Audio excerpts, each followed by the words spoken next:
Byways around San Francisco Bay ******.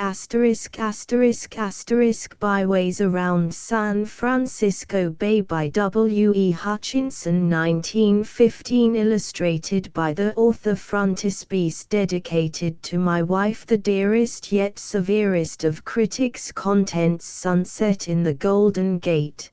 Poem. Brook and waterfall, mountain and valley, cannon and hillside, wildcat cannon, autumn days. Poem. Around the campfire, trout fishing in the Berkeley Hills, on the beach, Muir Woods, San Francisco Bay. Poem. In Chinatown, in a glass-bottom boat, fog on the Bay, Meigs Wharf, the stake and rider fence. Poem. Moonlight, Mount Tamalpais, Bear Creek, the song of the reel. Poem. The old road illustrations. Frontispiece on the road to Strawberry Canyon, the laughter of the brook, brook and waterfall, the turn of the trail, mountain and valley, sunshine and shadow, canyon and hillside, the bottom of the canyon, wildcat canyon, the trout's paradise, fishing for brook trout, they have stood the storms of centuries, Seagull Rock, comrades among the redwoods, a Chinese shoemaker in Chinatown, the breaking waves, the glass-bottom boat, fog on the bay, Italian fishing boats drying the nets, the witchery of moonlight, Mount Tamalpais, an uninterrupted view where the shadows are dark on Bear Creek, the old road, it climbs the hill for a broader view, finest sunset in the Golden Gate, sunset in the Golden Gate, when day is done there falls a solemn hush, the birds are silent in their humble nest. Then comes the master artist with his brush, and paints with brilliant touch the golden west.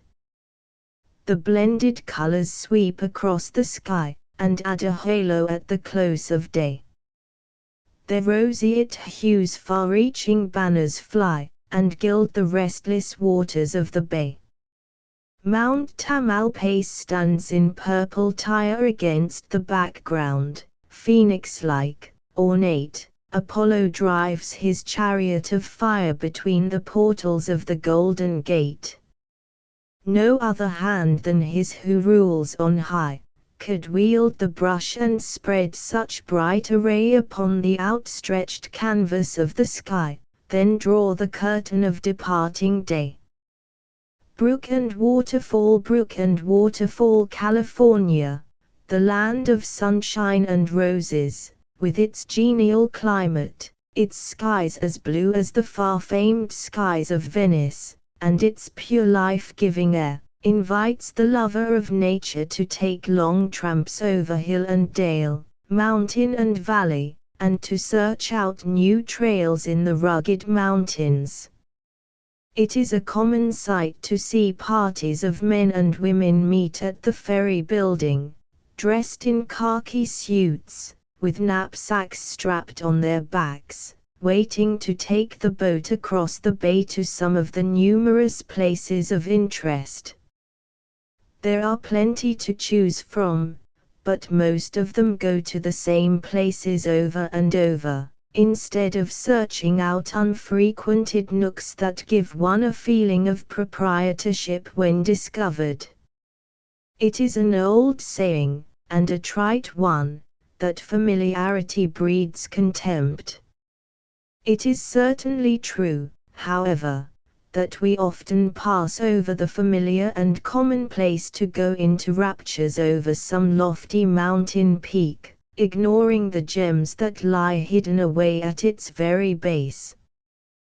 There is a quiet beauty in the broad sweep of the valley, a stately majesty in the towering mountains, a restful grandeur in the rounded domes of the tree-clad hills, and an element of strength in the broad sweep of the ocean. One never tires of watching the constant change of light and shade, for they never appear twice alike.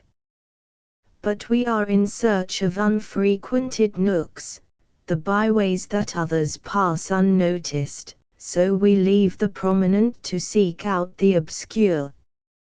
To enjoy the out-of-doors at its best, one needs a congenial companion, one who does not tire on the trail nor find fault with the little annoying things that are bound to occur on a long journey, but who, in the silent contemplation of God's handiwork, best expresses his appreciation of its wonderful beauty in silence, for there are times when silent enjoyment of a landscape produces a subtle interchange of thought that speaks louder than words.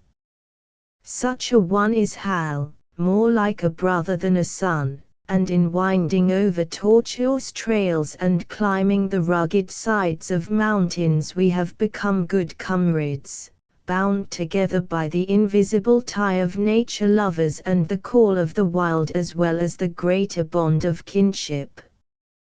One could not begin to tell of the pleasure derived from these rambles over valley and mountain, not to speak of the health-giving exercise in the open air. They are far better than doctors' prescriptions, for they drive the cobwebs from the brain, bring refreshing slumber, a new light to the eye, elasticity to the step, and keep one young in spirit, if not in years.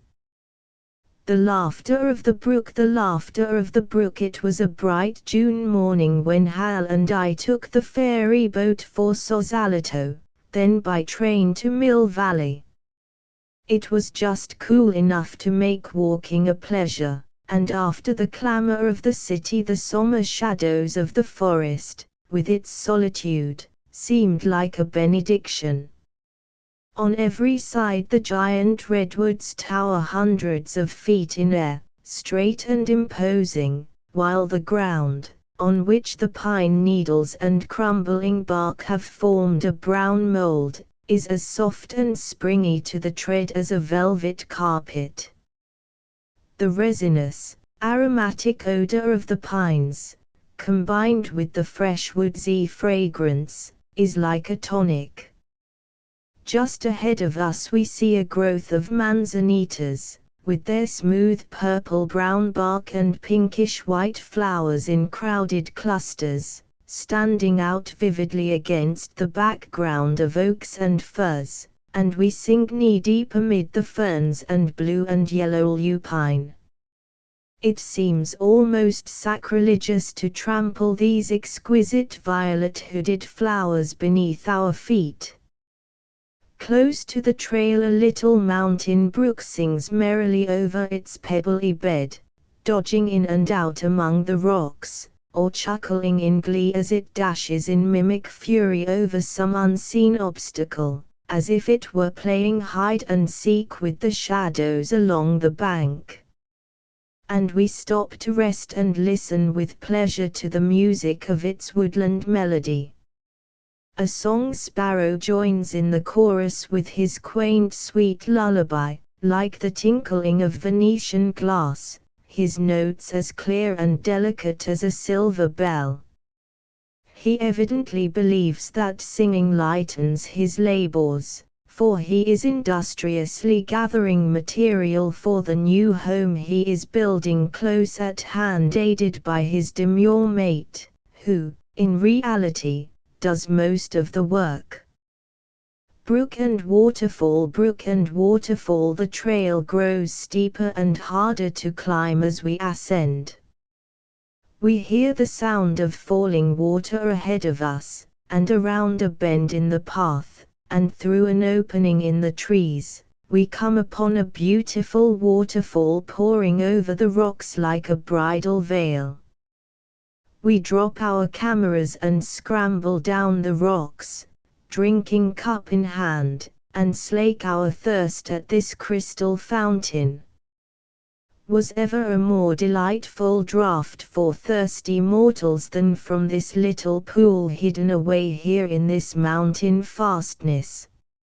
It is a place in which druids and wood nymphs might revel, surrounded on all sides by stately trees and moss-grown rocks, fringed with ferns of all kinds, from the delicate maidenhair to the wide-spreading shield variety, bordered with blue and gold lupine, California's colors, and close to the falls, a bush thickly covered with white flowering dogwood blossoms, standing out like a rare painting against the green and brown background, a spot to thrill the soul of an artist. Yet how many had ever found this sylvan retreat, hidden away, as it is, from the main highway?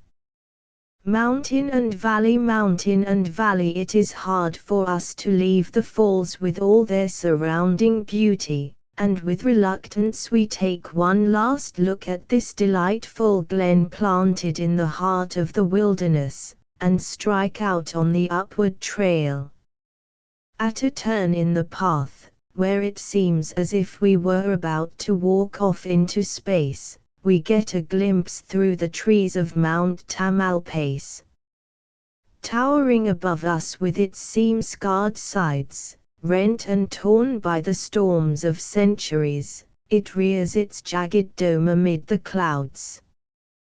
We can just make out a train of diminutive cars winding a tortuous course in and out around the curves, the toy engine fighting every inch of the steep incline, and panting like an athlete with Herculean efforts to reach the summit. Across the intervening space a hawk wheels and turns in ever-widening circles. We watch him through the glass, rising higher and higher with each successive sweep, until he fades into a mere speck in the distant blue. Up we climb, until another view discloses the valley below us like a panorama. We creep out to the very edge, and for miles in either direction it stretches away, as if some giant hand had cleaved for himself a pathway between the mountains. We stand spellbound, entranced by the wonderful beauty of the scene, and drink long draughts of the fresh mountain air. The dazzling splendor of the noonday sun brings out vividly the variegated colors of the foliage, and banks of white fleecy clouds floating overhead trail their shadows over the valley and up the mountainside like ghostly outriders. The pointed tops of the fir trees, miles below us, look like stunted shrubbery. The buildings in Mill Valley seem like dolls' houses nestling among the trees, while far in the distance the blue waters of the bay glisten in the sunshine. Alcatraz Island rises out of its watery bed, and San Francisco stands silhouetted against the distant hills. We are lost in wonder at the grand spectacle spread out before us. It is a very fairyland of enchantment, as if brought into being by the genii of Aladdin. For nearly an hour we watch the lights and shadows flicker over the valley, the highlights in sharp contrast to the deep dark purples of the canyon. On the far side of the valley the sloping hills are covered with that most exquisite flower, the California poppy, its countless millions of golden blossoms fairly covering the earth. It is a sun worshipper, for not until the warm sun kisses its golden head does it wake from its slumbers and throw open its tightly rolled petals. No wonder the Spanish mariners sailing along the coast and seeing these golden flowers covering the hills like a yellow carpet called this the land of fire. This beautiful flower is one of California's natural wonders, Copa de Oro, cup of gold. It is as famed in the East as in the West, and thousands come to California to see it in its prodigal beauty. Steps should quickly be taken to conserve this wild splendor, and restrictions should be put upon the vandals, who, not content with picking what they can use to beautify the home, tear them up by the roots just to see how large an armful they can gather, scattering their golden petals to the four winds of heaven when they begin to droop. The turn of the trail, the turn of the trail, an old dead pine, whitened by many storms, its gnarled and twisted branches pathetic in their shorn splendor, is brought into prominence by the background of vivid green into which it seems to shrink, as if to hide its useless naked skeleton. But the lengthening shadows in the valley warn us to begin our descent, and as we have no desire to sleep out on the trail without blankets or other camp comforts, we begin our return trip by another route. Light wisps of fog begin to gather around the top of Mount Tamalpais, and we hasten our steps, for to be caught in a fog at this altitude may mean a forced camp, with all its attending discomforts. Mountain and valley, we pause for a moment on the margin of a little lake nestling amid the hills, its blue waters, unruffled by the wind in its sheltered nook, reflecting back as in a mirror the trees that surround it on all sides. But we may not linger to drink in the beauty of this quiet spot, where the red deer once slaked their thirst at its quiet margin, standing knee-deep in the rushes and lily pads. Ahead of us a blue jay, that tattler of the woods, flashes his blue coat in and out among the trees, always saucy, impertinent, and suspicious, bubbling over with something important to tell, and afraid he will not be the first to tell it. When he discovers us watching, he sets up his clamorous cry of thief, thief, and hurries away to spread the alarm. A mighty borrower of trouble, this gaily dressed harlequin of the woods, and yet the forest would not seem complete without his gay blue vestments. Suddenly we find ourselves in a cul-de-sac, the trail coming to an abrupt end. We retrace our steps, and after much searching, find a narrow trail almost hidden by vines and underbrush. Venturing in, we follow its tortuous and uneven course along the edge of the canon, and, as the evening shadows gather, and the stars come out one by one, tired and dust-covered, we reach the valley, and enjoy the moonlight ride across the bay to San Francisco. Canyon and hillside, did you ever see the Berkeley Hills in the early morning, just before the sun comes stealing over their rounded domes, or in the evening, just before it sinks beneath the waters of the bay, and casts its waning light over their rugged sides? There never was a more pleasing sight than their uneven profile sharply drawn against the grayish purple. Watch them as they gradually assume shape out of the decreasing shadows. The blotches of green and brown take form and grow into canyons and gullies, rocks and towers, domes and minarets.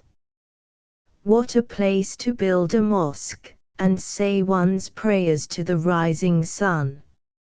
Near the Greek Theatre, which pushes its vast amphitheatre into the heart of the hills, winds a cannon, not large and imposing, but very beautiful. It is called by some, after the policy of the University of California, through whose domain it runs, Co-ed Canyon, by others, from the abundance of charming blossoms and luscious fruit found upon its rugged sides, Strawberry Canyon. But what's in a name? By any other it would be as pleasing. On the road to Strawberry Canyon, trees, gnarled and twisted, reach out their arms across the little brook that sings merrily at the bottom.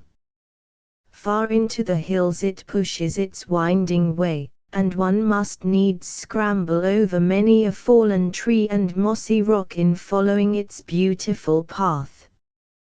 One cannot see very far ahead, but at each succeeding turn in the trail new wonders open before us. Here it is so narrow we are compelled to walk in single file, while just beyond it broadens out into a grassy slope, and through an open vista on the right we get a glimpse of Old Grizzly looming up in all its grandeur. To the left, far above us on the hillside, we can see a large cement sea some 30 feet in length, placed there by the students of the university to commemorate hotly contested games of football between the two colleges. With what jealous care is it watched over on the eve of a battle to keep the contesting team from painting it with their college colors. In this canon we find that pest of nature lovers who are susceptible to it, the poison oak. For all its sinister effects, it is a charming shrub so far as appearance goes, with its bright, glossy serrated leaves, but do not invite a too familiar acquaintance, for it is a shrub to be admired at a distance. Sunshine and shadow at a path that seems quite accessible we climb out of the canon, and strike out across the hills. We stop for a moment's rest at a fence, and while we are filling our lungs with the crisp morning air we see where a spider has industriously spun his web during the night, from a stalk of ragweed to the fence corner. The dew has settled upon it and each silken thread stands out perfectly, shining in the morning sunshine like some old jewelry made of filigree silver.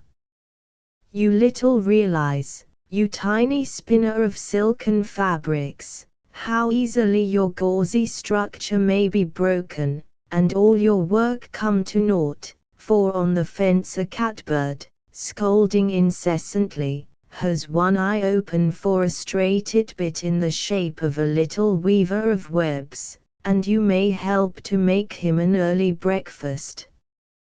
The meadow larks are sending out their cheery spring o' the year from fence rail and covert, a song most sweet and inspiring. A flock of blackbirds goes sailing past, and high overhead a kildee's plaintive cry echoes over the valley. From here we get a beautiful view of the bay and the Golden Gate, and in the far distance the dome of Mount Tamalpais rises above the clouds. The ferry boats from Oakland, Berkeley, Alameda, and Sausalito are plying their ceaseless traffic from mole to mole. White-sailed ships from foreign countries, outward bound with the tide, conveyed by little bustling tugs, look like monster white-winged gulls, and somber-hued gunboats, their portholes bristling with deadly engines of war, strain at their cables.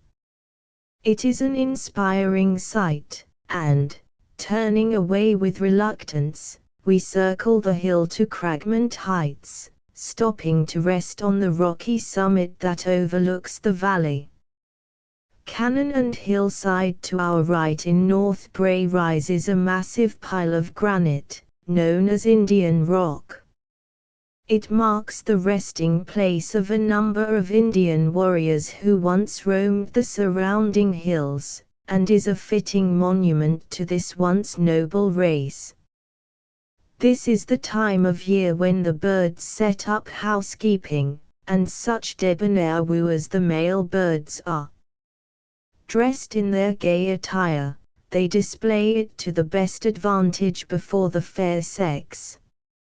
Is there anything so interesting or so amusing as bird courtship? The rollicking song of the male, an exhibition of his vocal powers worthy of a virtuoso, is accompanied by the most comical gymnastics, bowing, scraping, and sidestepping like a dancing master, all of which, I am sure, is highly appreciated by the demure little lady. I have seen birds courting in the stately figures of the minuet, crossing over and back, bowing and curtsying, in a dignified manner. Listen to the meadowlark as he pours out his heart in a love song to his mate. As near as I can understand him he is saying, "Spring is here, my dear," and in a lower tone, "Let's build a nest." When such an ardent wooer lays siege to my lady, using such exquisite music to further his suit, she must have a heart of stone that would not quickly capitulate to his amour. The bobolink, that little minstrel of the marshes, teeters up and down on a swaying cattail, and flirts most scandalously, as he calls to his lady love, "What a pink, little minx, little minx. You're a dear, dear, dear." But we cannot stay to spy upon such love scenes, and we strike out on the trail for home, after listening with pleasure, as well as profit, to these feathered musicians. Wildcat Cannon. It was on the 22nd of February, Washington's birthday, that Hal and I started in the early morning from Berkeley, for a trip to Wildcat Cannon. The birds are singing their Te Deum to the morning sun. The California partridges run along the path ahead of us, their waving crests bobbing up and down as they scurry out of sight under the bushes, seldom taking wing, but depending on their sturdy little legs to take them out of harm's way. A cottontail, disturbed in his hiding, darts away, bounding from side to side like a rubber ball, as if expecting a shot to overtake him before he can get safely to cover. He need not fear, as we have no more deadly weapon than a camera, though we should certainly train that upon him if he but gave us a chance. High overhead we hear the clarion honk, honk of wild geese, cleaving the air in drag-shaped column, while the dew on the grass dances and sparkles in the sunshine like glittering diamonds. After a hard climb we reach the top of the hill, and look down at the town just awakening into life, and out across the waters of the bay partly hidden by the blanket of fog rolling in from the ocean. Did you ever stand on the top of a high hill in the early morning, when the eastern sky is beginning to put on its morning robe of variegated colors, with all the blended shades of an artist's palette, and watch the town, nestling in the valley at your feet, wake up after its night of slumber? Here a chimney sends its spiral of blue smoke straight in air, then another, and another, like the smoke of Indian scouts signaling to their tribes. The lights in the windows go out, one by one, the sharp blast of a whistle cuts the air, the clang of a bell peals out, the rumble of a wagon is heard, and the street cars begin their clatter and clang. All this comes floating up to you on the still morning air, until an ever-increasing crescendo of sounds is borne in upon you, telling that the town has awakened from its nap, stretched itself like a drowsy giant, and is ready once more to grapple with its various problems.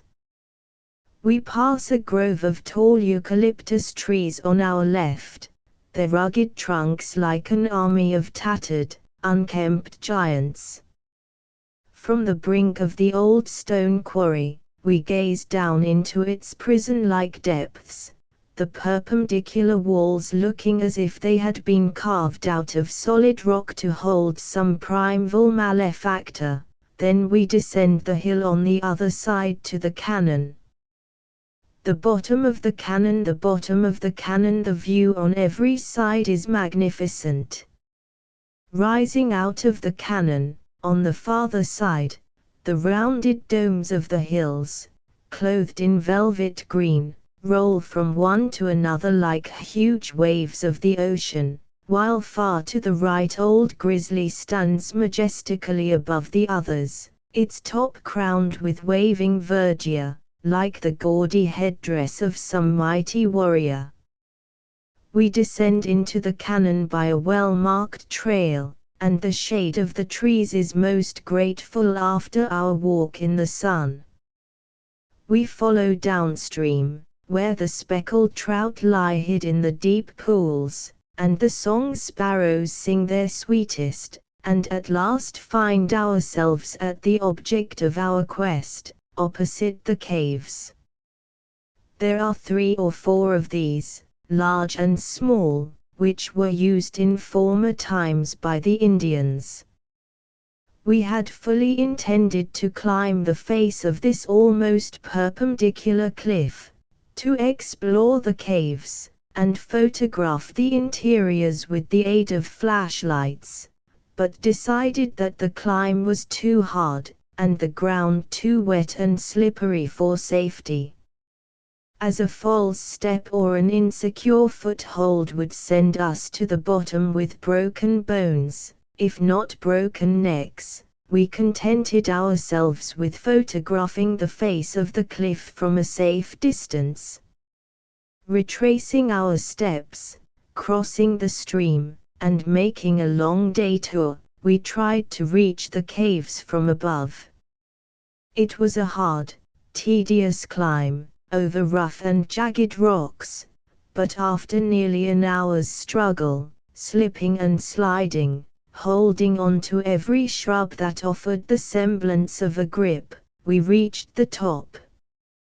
Then by a more tedious and dangerous descent, we reached a large flat rock just above the caves.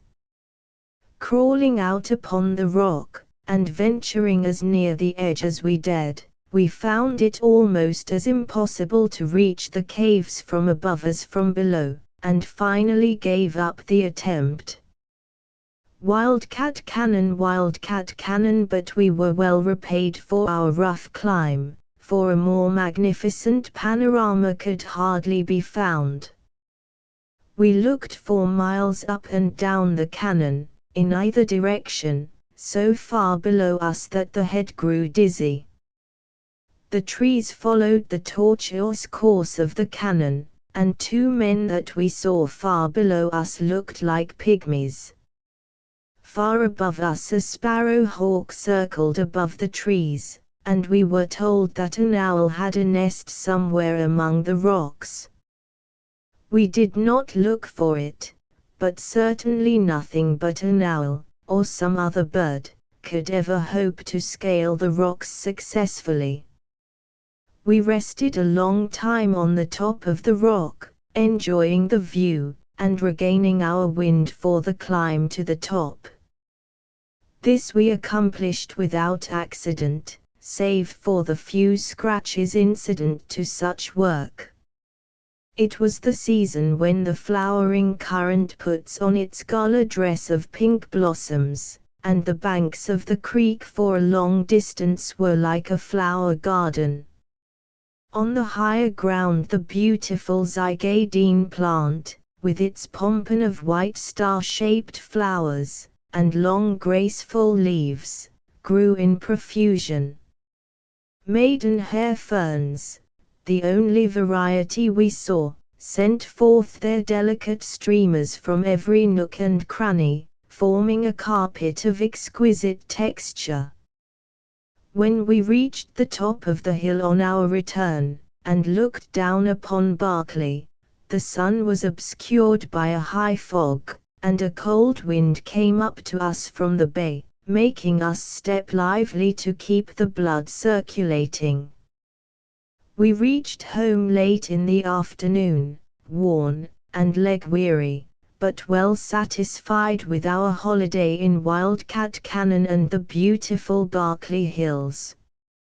Autumn days when bright-hued leaves from tree and thicket fall, and on the ground their autumn carpet strew, and overhead the wild geese honking call, in wedge-shaped column, high amid the blue, when from the sagebrush, and from mountain high, the quail's soft note reaches far and wide, when hunter moon hangs crescent in the sky, and wild deer range on rugged mountain side, when old primeval instincts, nature-born, stir in the hunter's blood with lust to kill, and drive him forth with dog and gun, at morn, to sheltered blind, or runway 'neath the hill. All these proclaim the glorious autumn days, when nature spends her wealth with lavish hand, and o'er the landscape spreads a purple haze, and waves her magic scepter o'er the land. Around the campfire, did you ever camp in the woods on a moonlight night and listen to nature's voices? Have you seen the light flicker through the trees, and glisten on the little brook, its ripples breaking into molten silver as it glides away between banks o'erhung with fern and trailing grasses? Did you ever sit by the campfire after a day's climb over rocks and treacherous trails, or after whipping the stream up and down for the speckled beauties, and watch the flames climb higher and higher, the sparks flying upward as you throw on the dry pine branches, and listen to the trees overhead, swayed by the gentle breeze, croon their drowsy lullaby? Thus were Hal and I camped one night in June, at Ben Lomond, in the Santa Cruz Mountains, and I shall never forget the glory of that moonlight night. There is a delightful, comforting feeling about it, and somehow it always reminds me of a theater, one of God's own handiwork, whose dome is the blue vault of heaven, studded with its millions of stars. The silver moon just peeping over the mountain, throwing into grand relief its rugged seam-scarred sides, the calcium light, the pine trees with waving plumes, rising file on file like shrouded specters, form the stage setting. The mountain brook, on whose bosom the moon leaves a streak of molten silver, the footlights, while all the myriad voices of the night, harmoniously blended, are the orchestra. Even the birds in their nests, awakened by the firelight, join their sleepy chirpings to the chorus. It has something primeval about it, and one almost expects to see Robin Hood or Friar Tuck step out into the firelight. The campfire carries one back to the days when the red men roamed the woods, sat round their campfires, listened to the talking leaves, and boasted of their prowess. What sweet memories linger round the campfire, where the song of the cricket brings to us recollections of boyhood's days on the farm, when we listened to the little minstrel, joined to the voice of the katydids, as their elfin music came floating up from field and meadow in a pulsating treble chorus. Dear little black musician of my childhood, your note still lingers in my memory and brings before me the faces of those long since departed, who sat around the fireplace and listened to your cheery song. There was an unwritten law among us boys never to kill a cricket, and we kept it as sacredly as was kept the law of the Medes and Persians. There is another side to the campfire, the genial camaraderie of its cheery blaze, after the supper is over and the pipes lit, which invites stories of the day's catch. The speckled beauties are exhibited, lying side by side on the damp moss at the bottom of the basket. The tale is told of repeated casts, under the overhanging boughs, in the shadow of the big rock, where the water swirls and rushes, how the brown hackle went skittering over the pool, or dropped as lightly as thistledown on the edge of the riffle, the sudden rise to the fly, the rush for deep water, of the strain on the rod when it throbbed like a thing of life, sending a delicious tingle to the fingertips, the successful battle, and the game brought to the net at last. The delicious odor of the coffee bubbling in the pot, the speckled beauties, still side by side, sizzling in the pan, all combine to tempt the appetite of an epicure. The campfire has strange and varied companions. Men from all walks of life are lured by its cheery blaze. Here sits the noted divine in search of recreation, and, incidentally, material for future sermonic use, a prominent physician, glad to escape for a season the complaining ills, real or imaginary, of his many patients, a judge, whose benign expression, as he straightens the leaders in his flea-book, or carefully wipes the moisture from his split bamboo rod, suggests nothing of justice dispensed with an iron hand, and Emmanuel, our Mexican guide, who contentedly inhales the smoke from his cigarette, as he lounges in the warmth of the blazing campfire, dreaming of his señorita. Who can withstand the call of the campfire, when the sap begins to run in the trees, and the buds swell with growing life? The meadowlarks call from the pasture, and overhead the kildee pipes his plaintive call. One longs to lie in the sunshine and watch the clouds go trailing over the valley. The smell of the woods and the smoke of the campfire are in the air, and that old restless longing steals over him. It is a malady that no prescription compounded by the hand of a physician can alleviate. Its only antidote is a liberal dose of Mother Nature's remedy, God's out of doors. What changes the close contact of nature makes in her loving children.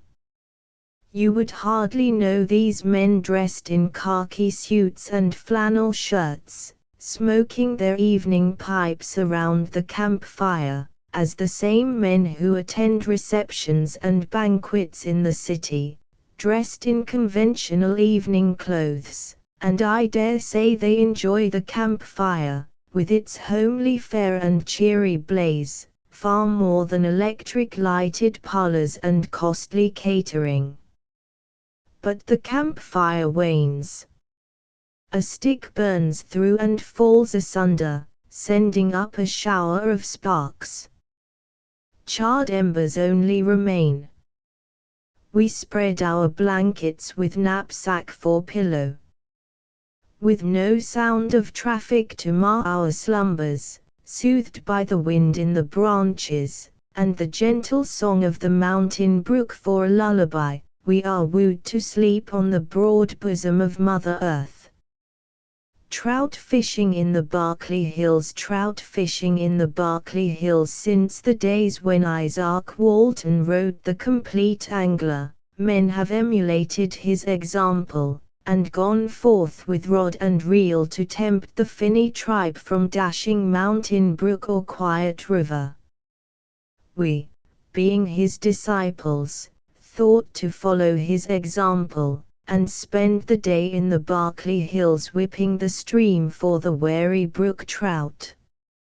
April 1st is the open season for trout in California, but owing to the scarcity of rain we feared the water in the brook would be too low for good fishing. Providence favored us, however, with a steady downpour on Wednesday, which put new hope in our hearts, and water in the stream, and we decided to try our luck on Saturday afternoon, and take what came to our hooks as a gift of the gods. Accordingly, we met at the ferry building, fully equipped, and took the boat across San Francisco Bay, thence by cars to Claremont, and from there struck into the hills. The wind blew cold from the bay, having a clear sweep up through the Golden Gate, but as soon as we began to make the ascent our coats became a burden. It was a hard, tedious climb over the first range of hills, but upon reaching the summit and looking down into the valley we felt well repaid for our trouble, as we gazed in awed delight upon the magnificent view spread out below us like a panorama. The valley stretches out in either direction far below us, as if to offer an uninterrupted flow for the mountain brook through which it passes. We counted 12 peaks surrounding the valley, their rounded domes glowing with the beautiful California poppy, like a covering of a cloth of gold, while below the peaks the sloping sides looked like green velvet. Here and there pine groves dotted the landscape, while madrones and manzanitas stood out vividly against their dark green background. Orinda Creek, the object of our quest, runs through this beautiful valley, shut in on each side by the hills. Along the trail leading to the stream blue and white lupines grow in profusion, giving a delicate amethyst tinge to the landscape. Wild honeysuckle, with its pinkish-red blossoms, is on every side, and the California azalea fringes both banks of the stream, its rich foliage almost hidden by magnificent clusters of white and yellow flowers, which send out a delightful, spicy fragrance that can be detected far back from the stream.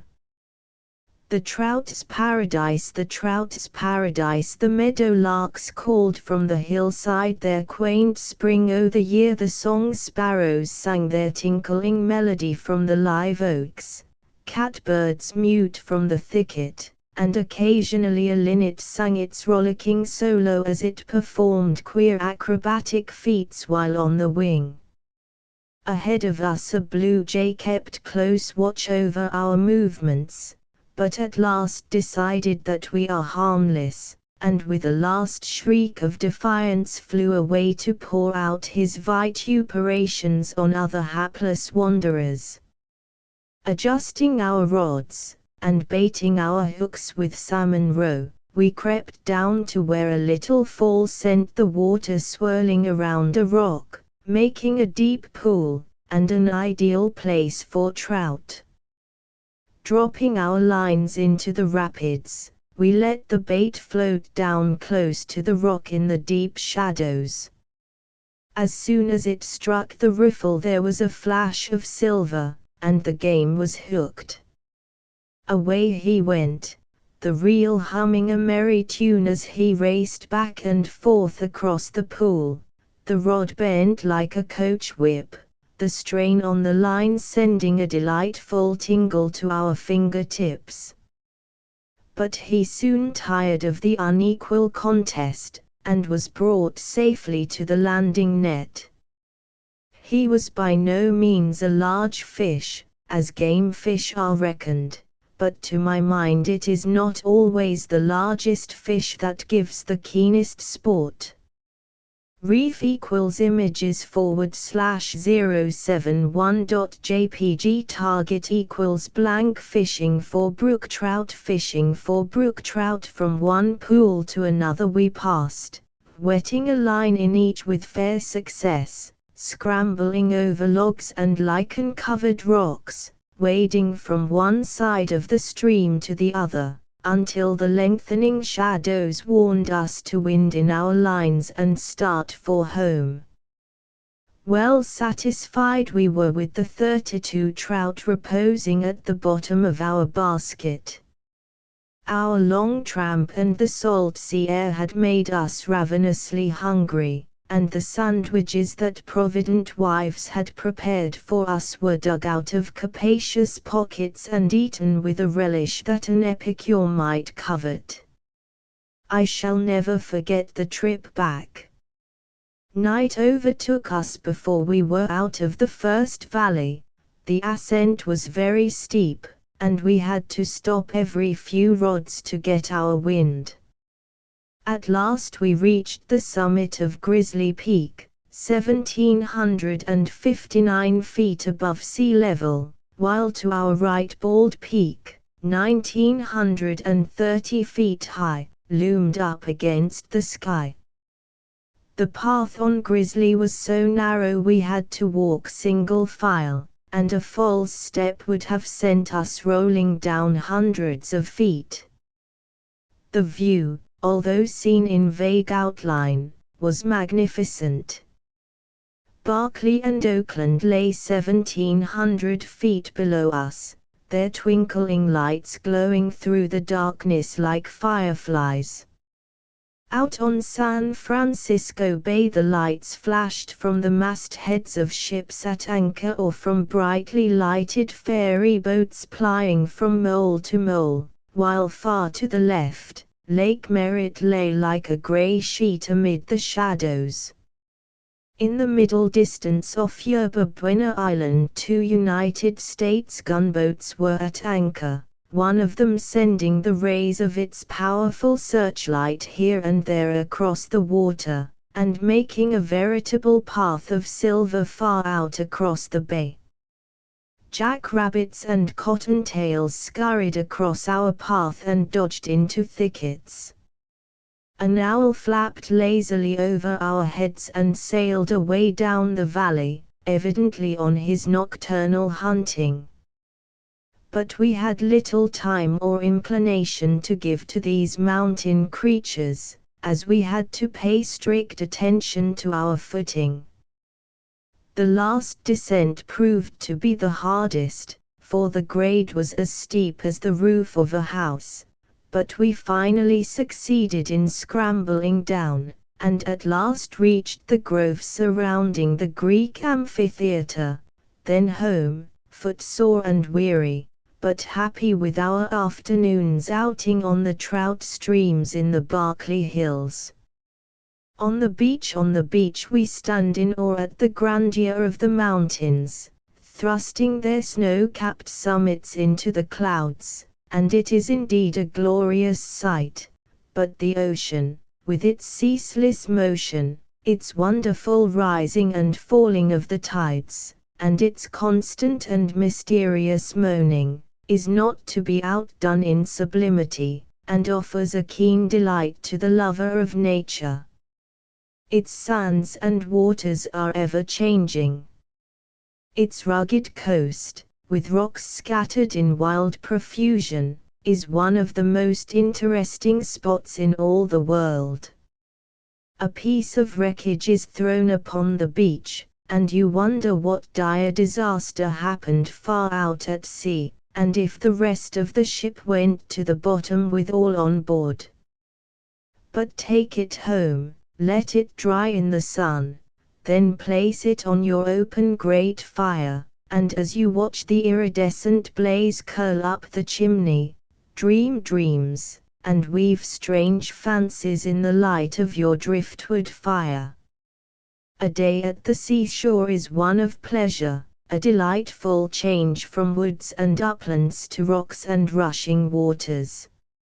Some prefer the smooth stretch of sandy beach, where one may lie at luxurious ease in the warm sand, and listen to the waves lapping along shore, or, discarding shoes and stockings, wade out until the white-capped waves, like policemen, drive you back from encroaching upon old Neptune's domain.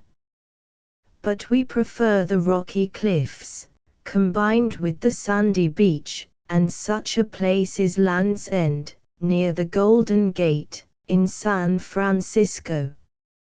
We started down the steep incline, strewn with jagged rocks, to follow the narrow path along the cliffs. But our outing was marred by meeting two men toiling up the path along the narrow way, carrying an unfortunate sightseer who had ventured too near the edge of the cliff and fallen into the ocean. Only the prompt action of a friend who scrambled down the rocks at the risk of his life saved him from a watery grave. His resuscitation must have been painful, judging by his agonizing groans, but the ambulance officers had been summoned and the unfortunate sufferer was cared for at the hospital. The incident served to make us more careful, and at the narrowest place in the path we used the utmost caution, for the rocks below rose up like dragons' teeth, ready to impale us if we should make a false step, and that white drawn face haunted us like a spectre. The path along the ocean is a narrow and tortuous one, running about halfway between the water and the top of the cliff. Great granite rocks rise up like giants to dispute our passage, but by numerous twistings the path skirts their base, or wriggles snake-like over the top. They have stood the storms of centuries hundreds of feet below. The waves come rolling in from the ocean, dashing with a giant's fury against the rocks, and shattering themselves into white spray that is tossed high in air, like thousands of white fingers seeking to clutch the granite barrier. Then receding like a roaring lion baffled of its prey, it gathers new strength, and flings itself again and again against the rocks, like a gladiator striving for the mastery.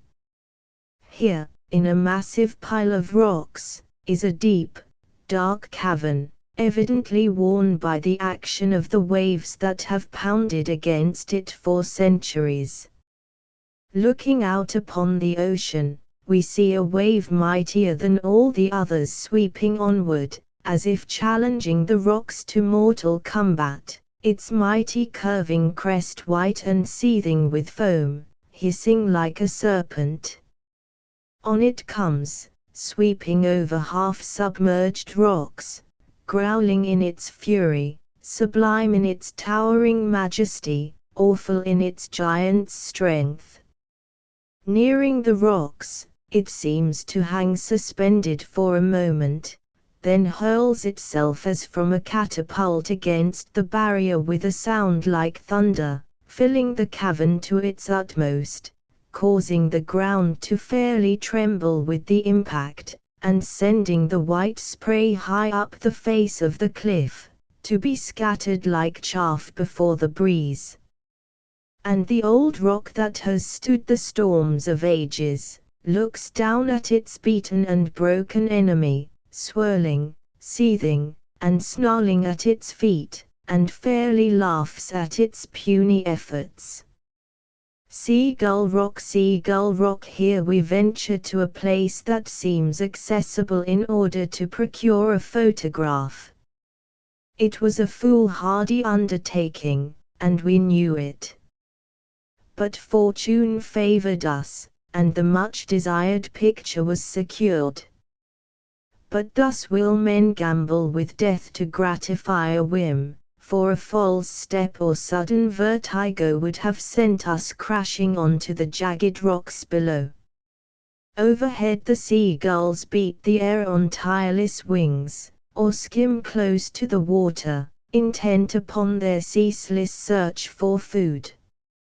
Far out the lighthouse stands anchored to the rocks, the waves dashing against it, as if to tear it from its firm foundation. But it defies them all, and sends the cheery beacon light over the waters, to guide the stately ships between the portals of the Golden Gate. Directly opposite, the white buildings of Point Bonita stand out against the green of the hills, strongly fortified, and ready at all times to defend the entrance to San Francisco Bay against warlike intruders. 2 hardy fishermen have ventured out at low tide to a large rock and are casting their lines into the boiling waters for rock cod or porgies, while the Italian fishing boats, with their queer striped sails, form a striking contrast to the massive steamboats, with smoke trailing from their twin funnels, that are outward bound for China or Japan. Farther on, where the rocks descend to the sea level, we roam the beach and gather seashells, starfish, and sea urchins, and by a shallow pool we stop to watch the scarlet fringes of the sea anemones, waving back and forth with the action of the tide. Barnacles cover the top of every rock that the tide reaches, and the long, blackish, snake-like seaweed is strewn along the beach. We watch the tide come creeping in, each succeeding wave running a little farther up the beach and driving us back with relentless energy from its rightful possessions. The sun sinks down in golden splendor behind the ocean's rim, leaving a track of molten gold that tips as with a halo the edges of the dancing waves. We turn our faces homeward, with a last, lingering look at the majestic expanse of blue rolling waters, and ever in our ears sounds the ceaseless moaning of the ocean. Muir Woods June, to me, is one of the most fascinating months in California, if any of them can be set apart and called more perfect than another, for June is a month of moods. If you are an Easterner, you would abandon your proposed picnic party, upon rising in the morning, for fear of rain, and, being a tenderfoot, you would be justified, for the clouds, or, more properly speaking, the high fog, give every indication of a shower. But an old Californian would tell you to take no thought of appearances, and to leave your umbrella and raincoat at home, for this is one of nature's bluffs. By 10 o'clock the sun will be shining brightly, and the fog dispersed under its warm rays. Then pack your lunch basket, don your khaki suit, and strike out on the trail, while the dew still twinkles on the grass blades like cut diamonds, and the birds are singing their Te Deum to the morning sun. It was on just such a day that we set out on a trip to Muir Woods and the giant sequoias, one of the most beautiful spots in the state. From Mill Valley the climb is a steep one, passing the picturesque ruins of an old mill erected in 1843. We come to a sort of corduroy path, where some enterprising landowner has placed logs across the trail, with the object of facilitating travel. It is not a very decided improvement on nature, however, for the steps are too far apart for comfort. Summer cottages are scattered along the trail, perched on the hillside, and placed in the most advantageous position to gain a view of the bay, or on slightly higher ground, where they peek over the tops of the trees into the valley below. After a stiff climb we reach the top of the last range of hills and begin our descent into the valley, where Muir Woods nestles between the hills at the foot of Mount Tamalpais, in the beautiful Sequoia Canyon. We look away to the right and can see the heavy clouds envelop the summit of the mountain, but the highest stands above the clouds, and the sun touches its stately crest with golden splendor. Comrades, the forest always has a weird fascination for me, with its soft whisperings, as if the trees were confiding secrets to each other. One can become intimately acquainted with it, and learn to love its quiet solitude, only by living in or near it, and wandering at will through its trackless, leaf-carpeted aisles. Your eyes must be trained to constant watching, you must learn to be a close observer, to note the flowers, vines, and tangled shrubbery that are seldom mentioned by botanists, and your ear must be tuned to catch the elfin music that is heard within the confines of the forest. You cannot travel a rod under the trees without being watched by the small forest inhabitants, who regard you with suspicion, and peer at you from under decaying logs or leafy covert like self-appointed detectives. Muir Woods comprises nearly 300 acres, the principal trees being laurel, fir, oak, redwood, and madrone, of which the giant redwood, sequoia, predominates. The redwoods in Muir Woods are thousands of years old, and rise from 200 to 300 feet in air. The bark is from 1 to 2 feet in thickness, of a cinnamon color, and the base of the largest trees from 25 to 30 feet in diameter. A clear and cold mountain brook runs through the forest, and ferns grow in rich profusion along its margin, some of them reaching a height of 6 feet.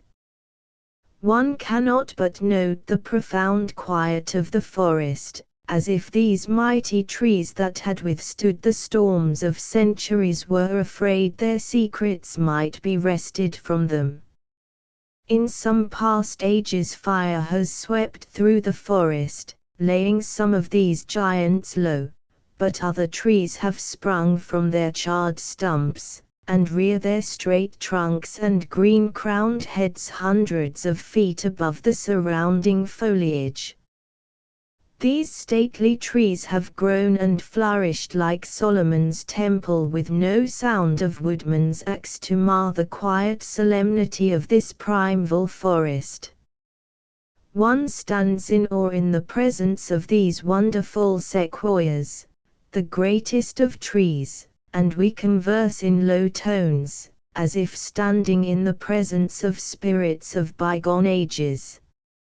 Among the redwoods, Muir Woods was accepted by the United States government as a national monument in 1908, by special proclamation of President Theodore Roosevelt, and was named in honor of John Muir, the celebrated California naturalist. There is no place in California where one can more profitably spend a day in the enjoyment of the wonderful beauties of nature than in this grove of giant redwoods.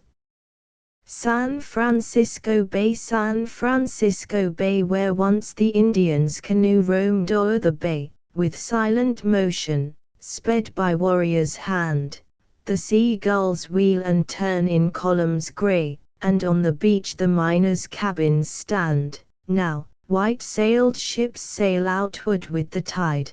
The stately ocean liners lead the van, and iron warships anchor side by side, with sister ships from China and Japan. Italian fishing boats with lateen sails go by, to cast their lines outside the Golden Gate, and ferry boats their ceaseless traffic ply, from mole to mole, from early morn till late. And so the march of commerce takes its way, and every clim contributes of its store. Where once the Indians' teepee held its sway, now stands the Golden City on the shore.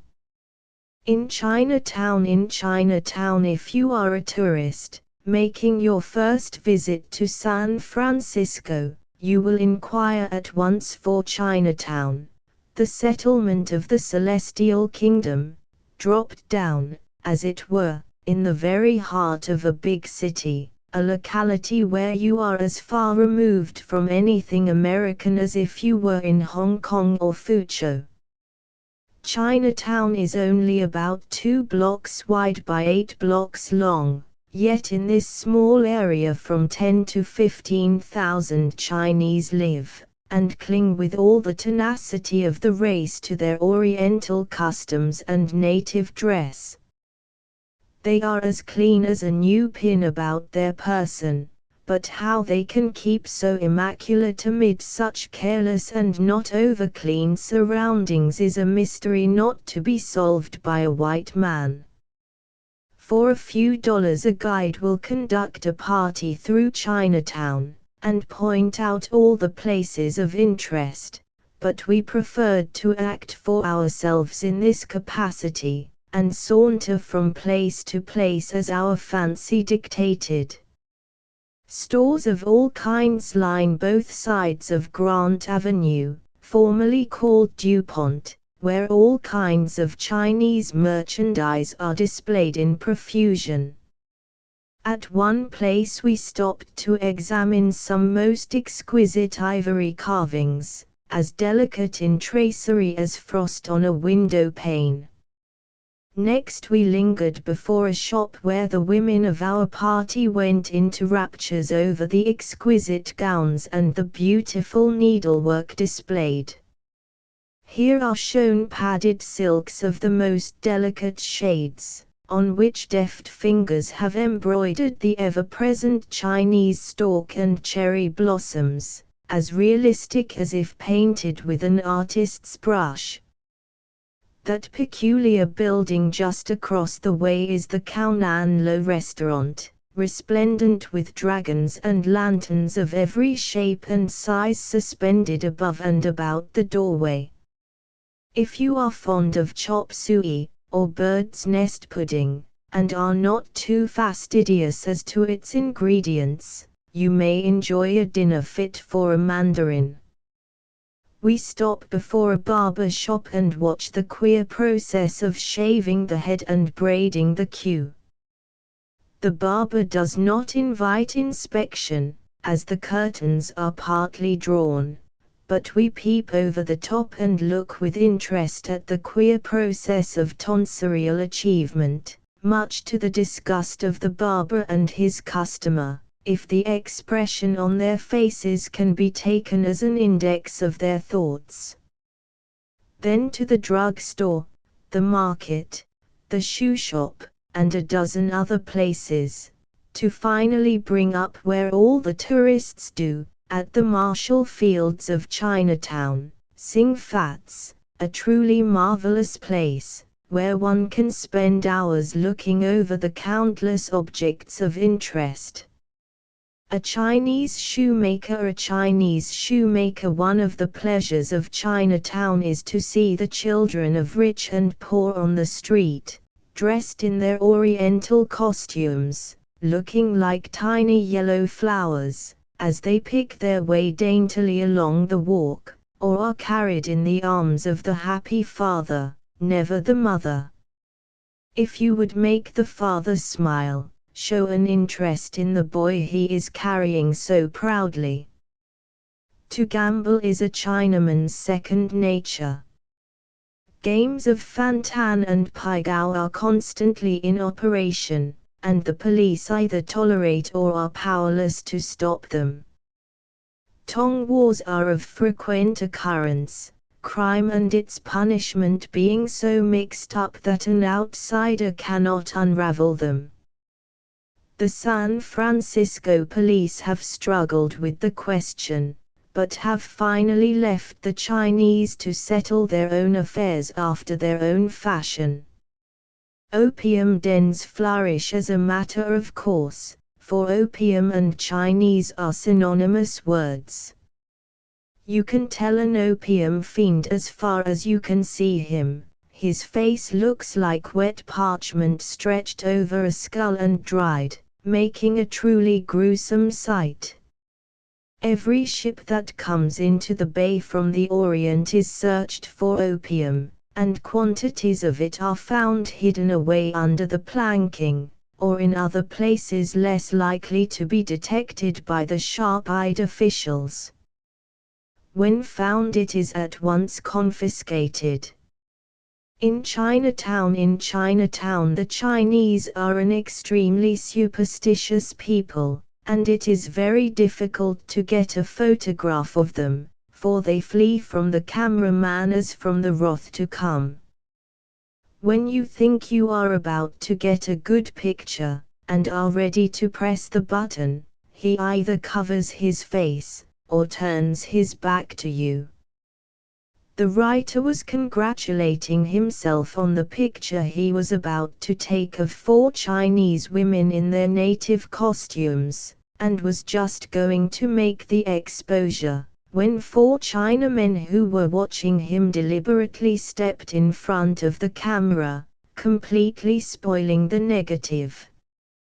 The younger generation, and especially the girls, will occasionally pose for you, and a truly picturesque group they make in their queer mannish dress of bright colors, as they laugh and chatter in their odd but musical jargon.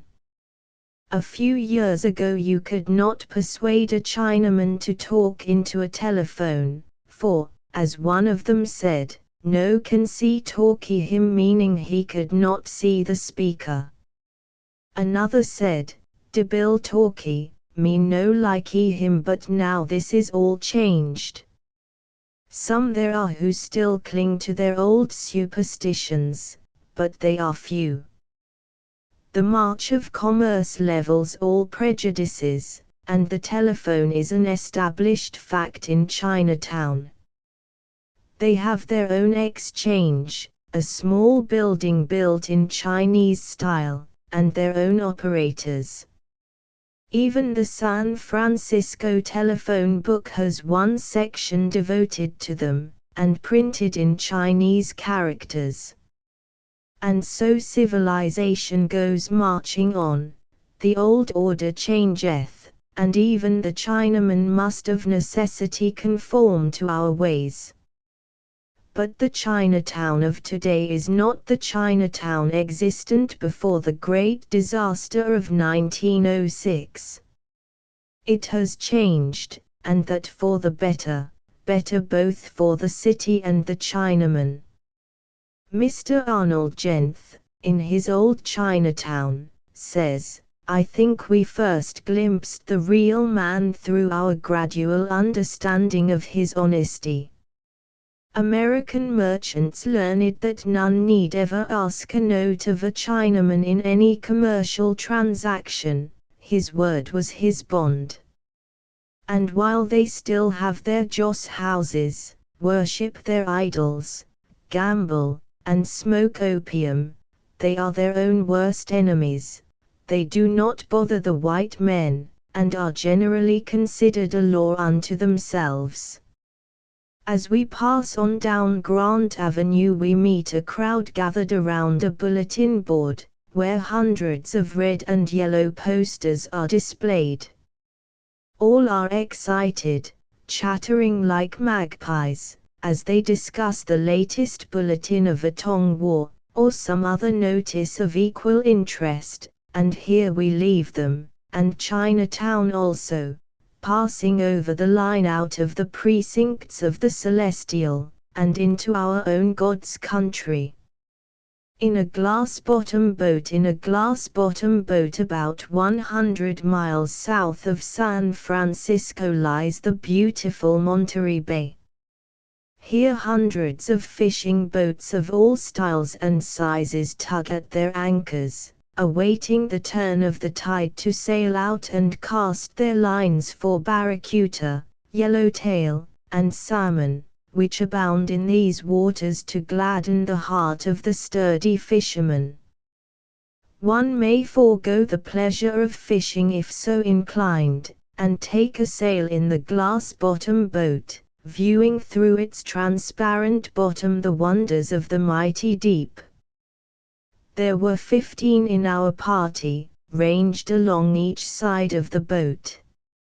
Curtains were let down from the outside, practically cutting off all outside light and making the bottom of the sea as light as day. Our boatman informed us, after we were well under way, that we were approaching the place called the Garden of the Sea Gods, one of the most beautiful submarine views on the coast. He did not exaggerate, as we were soon to know, for the scene was truly wonderful, and rightly named. All kinds of sea life began to pass before our eyes, like the fast-changing figures of a kaleidoscope. Here the delicate sea moss lay like a green carpet, dotted here and there with a touch of purple, making fantastic figures, a place where the sea fairies might dance and hold their revels, as the peasant girls of Normandy dance on the village green. Close beside this fairy playground great grey rocks rose like sentinels, as if to warn off trespassers. Clinging to their rugged sides were starfish of all sizes and colors, varying from white to red, with all the intervening shades. Sea urchins, those porcupines of the deep, with long, prickly spines, looking like a lady's pincushion, were in profusion, and clung tenaciously to every rock. Now our boat glides over a canon whose rugged sides extend away down into the depths, and on either side the verdure grows tier on tier, like a veritable forest. We wonder what denizens of the deep are lurking under the shadows and amid the stately isles, to dart out on the unsuspecting victim. On we glide over the beautiful sea anemone, half animal, half vegetable, with its colors as variegated as a rose garden.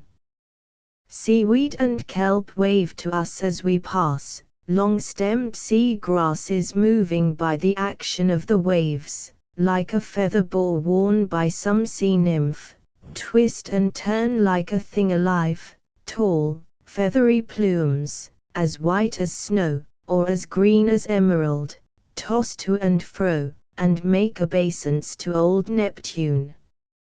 Sea onions, with stems 30 feet long, and bulbous air-filled sacs, reach out their long snaky arms, like an octopus, and woe to the swimmer who becomes entangled in their slimy folds. The breaking waves, we pass over a school of rock cod, large, lazy fellows, who take life easy, while small, slim tomicod dart in and out among the rocks or hide under the mosses. Steelheads, as spotted as an adder, glide close to the glass as if to investigate, then dart away pursued by some larger fish, who look upon them as their lawful prey. Over by that rock a hermit crab has taken possession of a sea snail's shell, and set up housekeeping. With body partly hidden he waves his long bony tentacles, while his beady eyes stare at us from the doorway of his home. Now a sea grotto passes beneath us, marvelously beautiful with its frost-like tracery. Its arched openings are hung with a tapestry of pink sea moss, which swings back and forth to the action of the waves, as if moved by some invisible hand. We get a glimpse, in passing, of the interior view with its white, pebbly floor, in which the basket starfish have possession, a fitting reception room for sea nymph or mermaid. Pillars of stone encrusted with barnacles and periwinkles rise all around, while long tendrils of sea ferns wave like banners around their base. The glass-bottom boat, our boatman tells us that we are about to pass from the garden of the sea gods into hell's half-acre. What a change in a moment's time! A desert of rock tumbled in a heterogeneous mass, all shapes and sizes, as if thrown by some giant hand into grotesque and fantastic shapes. No wonder they gave it such a gruesome name. In such a place one would expect to see the bleaching bones of sailors, lost at sea, or the broken and dismantled hulk of a galleon, half buried in the sand. A shadow crosses our vision, and slowly there comes to our sight a shark, that scavenger of the deep, a fitting spot for such as he to come upon the stage. Slowly he passes, turning partly on his side, showing the cruel mouth with rows of serrated teeth. His eyes look at us as if in anger at being cheated of his prey, then on he glides like a spectre, and with a flirt of his tail as he waves us adieu, he passes out of sight.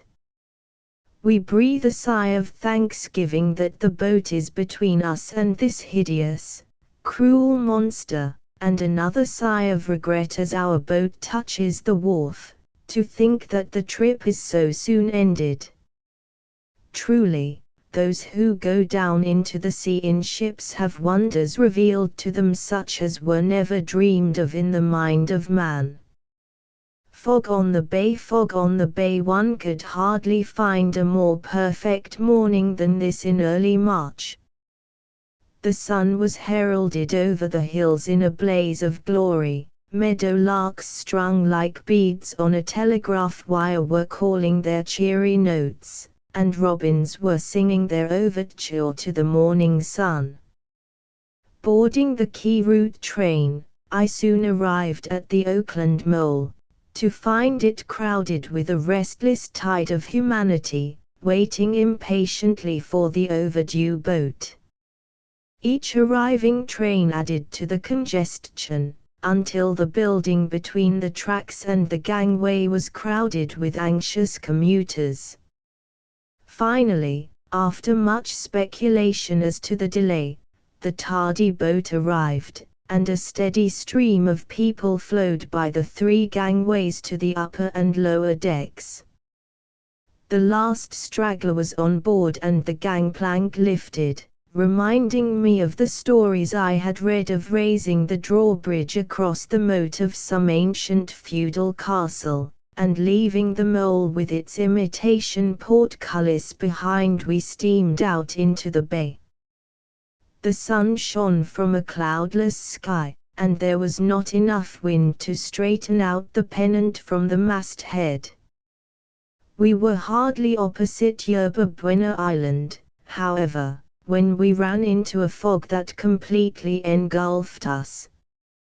To plunge from bright sunlight into a blanket of grey mist so dense that one cannot see 50 feet in any direction, has just enough spice of danger about it to make it interesting. It was like being cut off from the world, with nothing in sight but this clinging curtain enveloping one like a damp cloud, settling like frost on everything it touches, and glittering like diamond dust.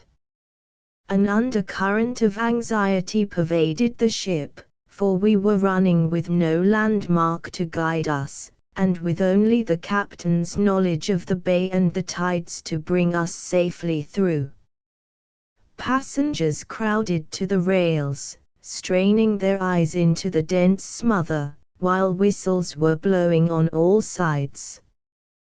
The shrill shriek of the government tug, the hoarse bellow of the ocean liner, and the fog whistle on Yerba Buena Island, all joined in a strident warning, sending their intermittent blast over the water. Fog on the bay, our engines were slowed down to half speed, or just enough to give her steerage way, while the anxious captain peered from the wheelhouse with one hand grasping the signal cord, ready for any emergency. The seagulls that in clear weather follow the boats back and forth across the bay by the hundreds, were entirely absent, except for one sturdy bird that, evidently bewildered, had lost its way in the fog, and had alighted on the flagpole as if for protection. Suddenly across our bows a darker spot appeared, which gradually assumed shape, and a Southern Pacific boat loomed like a spectre from the smother of fog. The size was greatly enlarged as seen through the veil of mist, and the dense smoke that poured from her funnel settled around her like a pall, adding greatly to its weird appearance.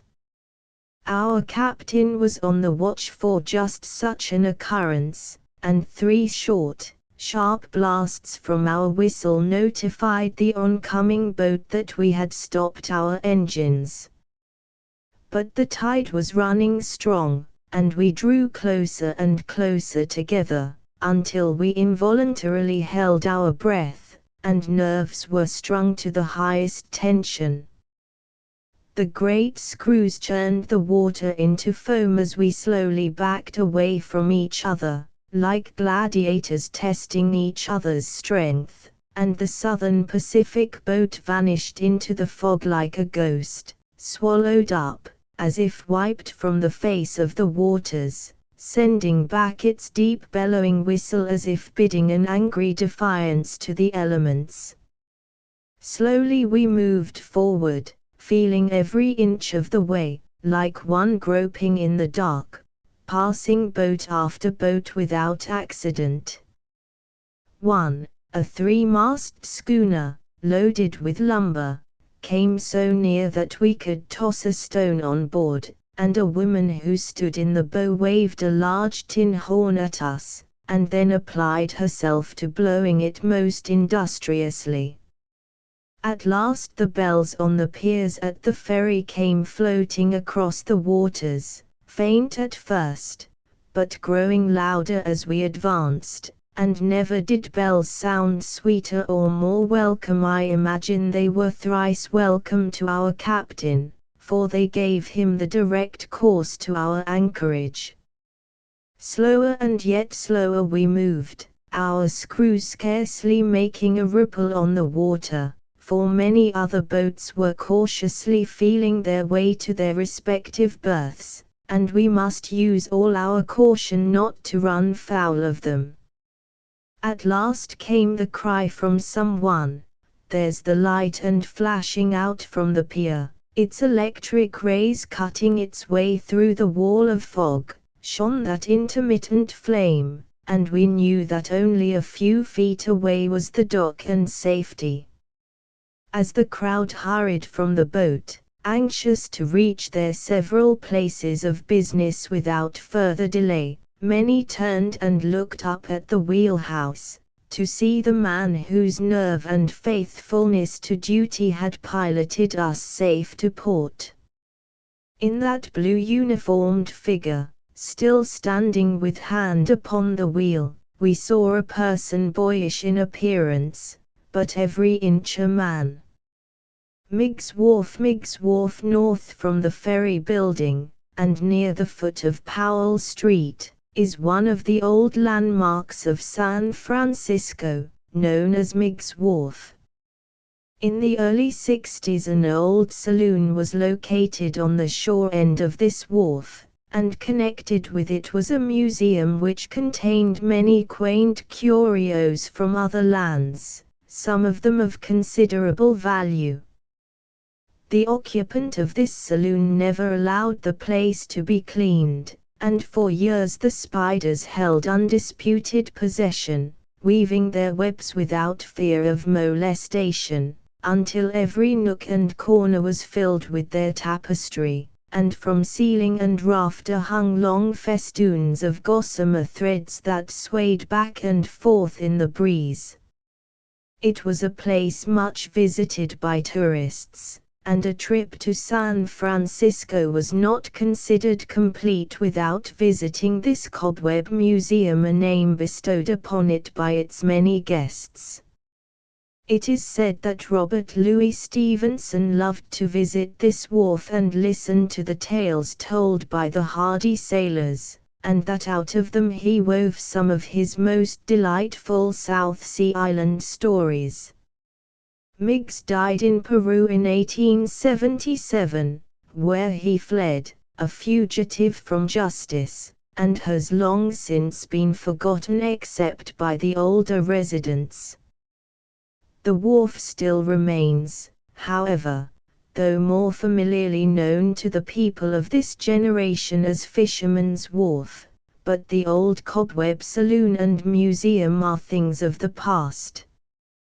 From here the Italian fishing boats leave for their fishing grounds out beyond the heads, and if you visit the wharf in the early morning you may see hundreds of these boats sail out past Land's End, and through the Golden Gate, making a picture worthy of an artist's brush.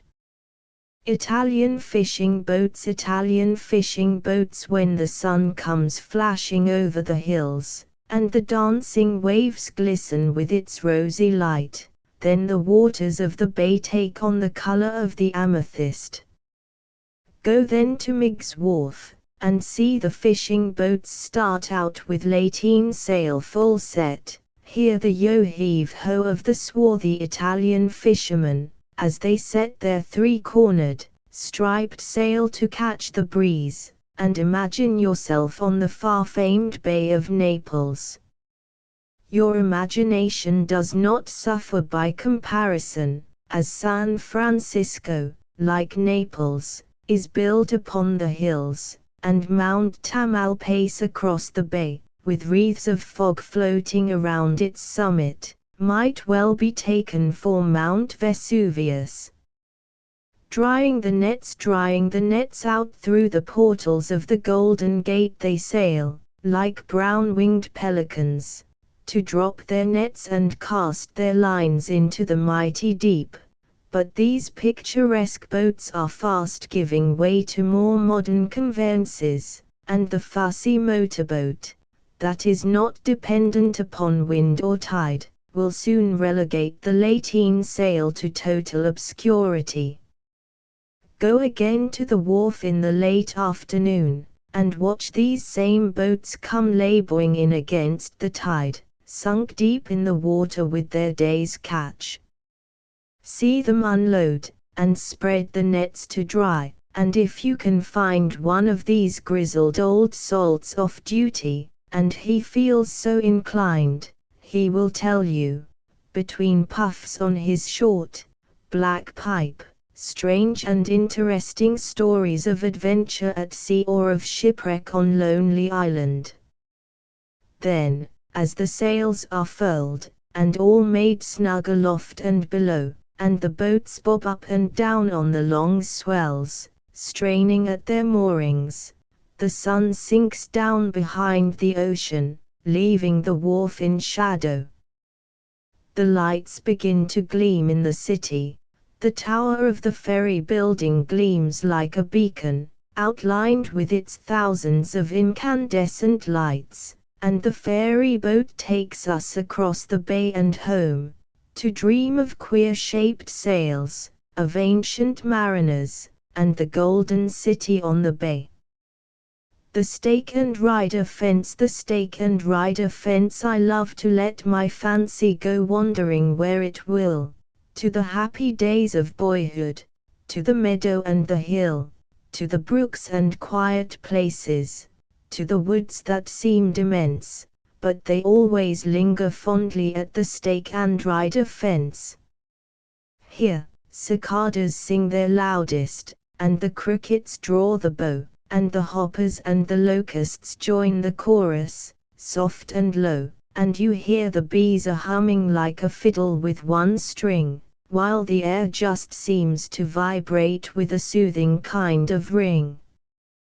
There the squirrel scolds and chatters as he runs along the rail, and you hear the rain crow calling, and the whistle of the quail, and the catbird, and the blue jay, scold with vigor most intense, as they build among the branches by the stake and rider fence. There grew the tasseled milkweed with its bursting silken pods, and the stately, waving branches of the yellow goldenrod, the mullein stalk and asters, with teasels growing dense, God's garden, in the angle of the stake and rider fence. It was homely, but I loved it, and I wouldn't trade, would you? For all the hothouse beauties that a florist ever knew. Yes, I'd give up earthly honors, and count it recompense, just to wander through the meadow by the stake and rider fence. Moonlight, moonlight, the beautiful California days, with warm sunshine tempered by the cool winds from the bay, are not surpassed in any country under the sun. But if the days are perfect, the brilliant moonlight nights lose nothing by comparison. To tramp the hills and woods, or climb the rugged mountains by day, is a joy to the nature lover. But the same trip by moonlight has an interest and charm entirely its own, and mysteries of nature are revealed undreamed of at noonday. The wind, that has run riot during the day, has blown itself out by evening, and the birds have gone to sleep with heads tucked under their wings, or settled with soft breasts over nestlings that twitter soft good nights to mother love. The dark shadows of evening steal the daylight, and canon and ravine lose their rugged outlines, blending into soft, shadowy browns and purples. The moon peeps over the hilltop, the stars come out one by one, the day is swallowed up in night, and the moonlight waves its pale wand over the landscape. In the deep woods it flickers through the branches, mottling the ground with silver patches, and throwing into grand relief the trunks of trees, like sentinels on duty. It touches the little brook as softly as a baby's kiss, and transforms it into a sheen of gold. It drops its yellow light upon a bed of ferns until each separate frond stands out like a willow plume nodding up and down in the mellow gleam. A flowering dogwood bathed in its ethereal light shimmers like a bridal veil adorning a wood nymph. It lays its gentle touch on the waterfall, transforming it into a torrent of molten silver, and causing each drop to glisten like topaz under its witching light. Overhead fleecy clouds, like white-winged argosies, sail high amid the blue, or, finer spun, like a lady's veil, are drawn, gauze-like, across the sky, through which the stars peep out with twinkling brilliancy. The scent of new-mown hay laden with falling dew comes floating up from the valley with an intoxicating sweetness, a sweetness to which the far-famed perfume of Arabia is not to be compared. The witchery of moonlight, the witchery of moonlight, the crickets, those little black minstrels of the night, chirp under the log upon which you are resting, and the katydids repeat over and over again Katie's wonderful achievement, though just what this amazing conquest was no one has been able to discover. The cicadas join the chorus with their strident voices, their notes fairly tumbling over each other in their exuberance, and in their hurry to sing their solos. Tree toads tune up for the evening concert, a few short notes at first, like a violinist testing the strings, then, the pitch ascertained, the air fairly vibrates with their rhapsody. Fireflies light their tiny lanterns and flash out their signals, like beacon lights in the darkness, while, ringing up from the valley, the call of the whippoorwill echoes clear and sweet, each syllable pronounced as distinctly as if uttered by a human voice. In a tree overhead a screech owl emits his evening call in a clear, vibrating tremolo, as if to warn the smaller birds that he is on watch, and considers them his lawful prey.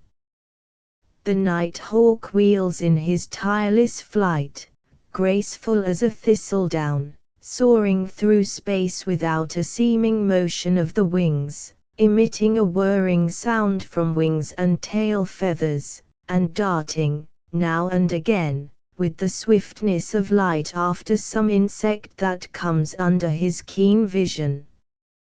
If you remain quite still, you may perchance detect a cottontail peeping at you from some covert. Watch him closely, and do not move a muscle, and when his curiosity is somewhat appeased, see him thump the ground with his hind foot, trying to scare you into revealing your identity.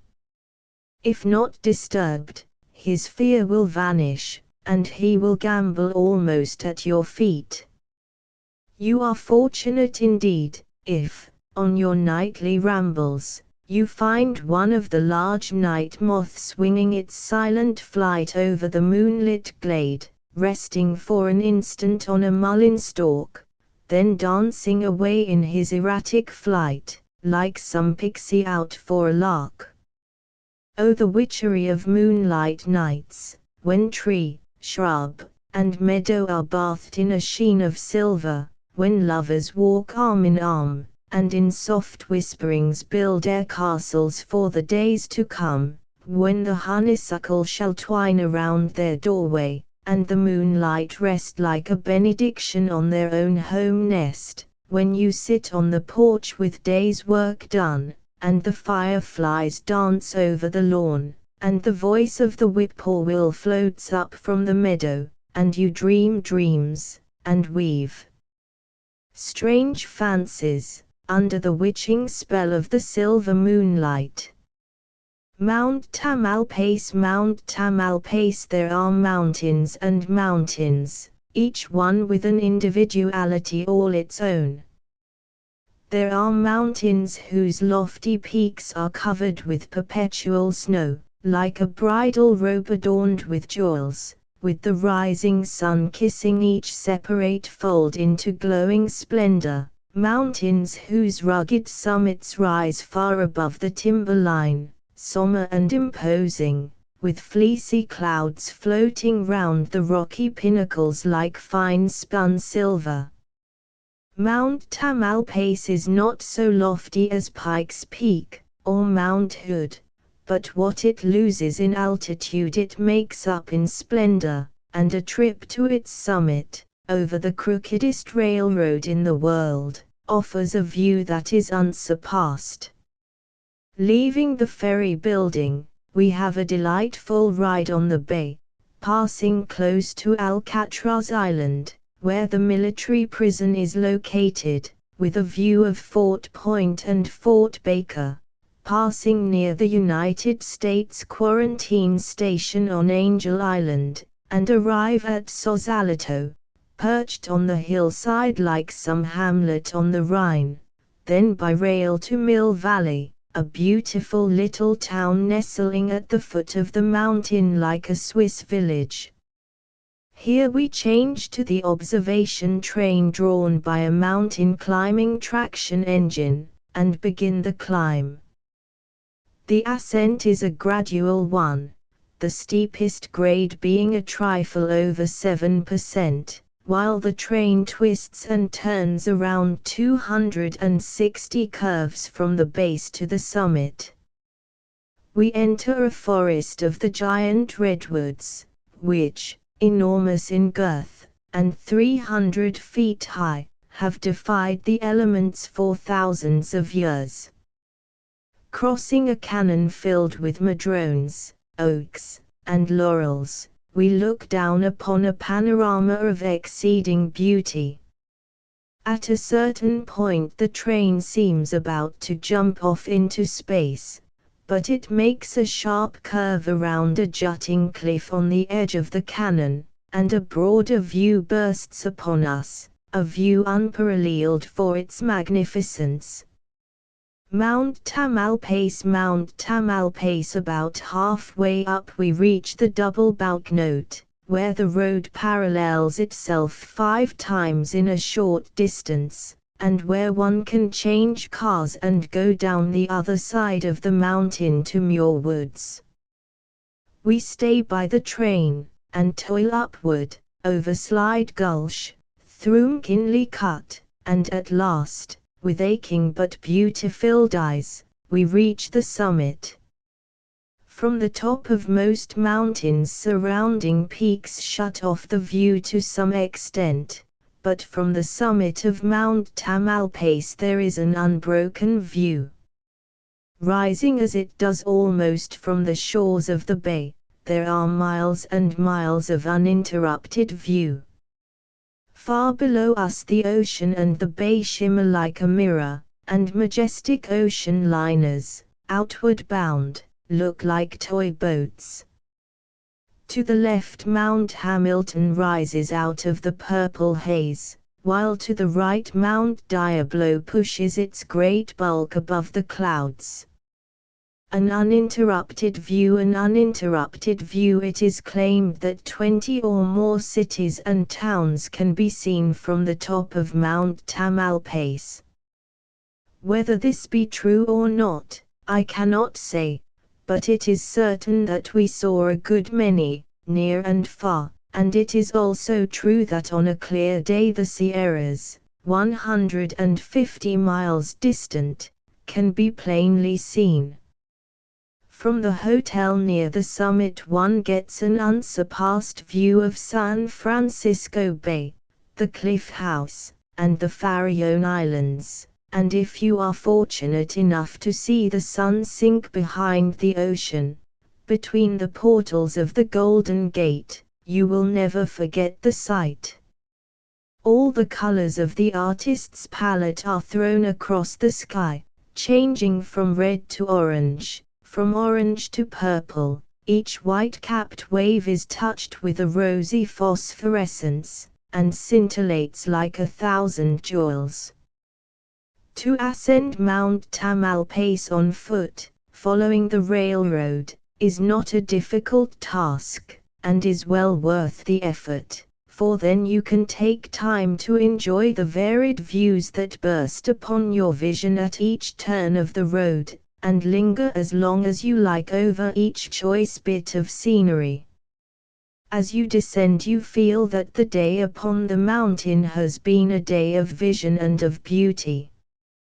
Bear Creek over the second range of hills that shut in San Francisco Bay on the east is a delightful little trout brook known as Bear Creek. With my camera, a frugal lunch, and an assortment of trout flies carefully stowed away in my knapsack, I started in quest of this little stream that follows the windings of the canon. If bears had ever inhabited this locality, and posed as its godfathers, they had long since disappeared, and many years had passed since they had slaked their thirst with its sparkling waters. Only the name remained to remind one of other days, and one name is as good as another to a trout brook. My object was not so much to tempt the speckled trout with gaudy fly from quiet pool or swirling riffle, as to follow the windings of the stream, and spy out the quiet nooks, where the sun comes filtering through the trees, dappling the water, or resting in the shadows where the thick foliage defies its penetrating rays, and spreads a sombre hue on mossy rock or bed of ferns. At one place, perhaps a rod from the margin of the brook, was a sort of amphitheatre among the trees, where nature had been prodigal with her colors, touching the woods in spots here and there with ochre, umber, and vermilion. She had even brushed with scarlet many of the shrubs and vines, until they glowed with a warm color against the green background. The pine trees had shed their needles, making a carpet soft as velvet, where woodland elves might revel or the god Pan practice upon his pipes, laughing nymphs dancing to the music. Is there anything in nature more companionable than a mountain brook?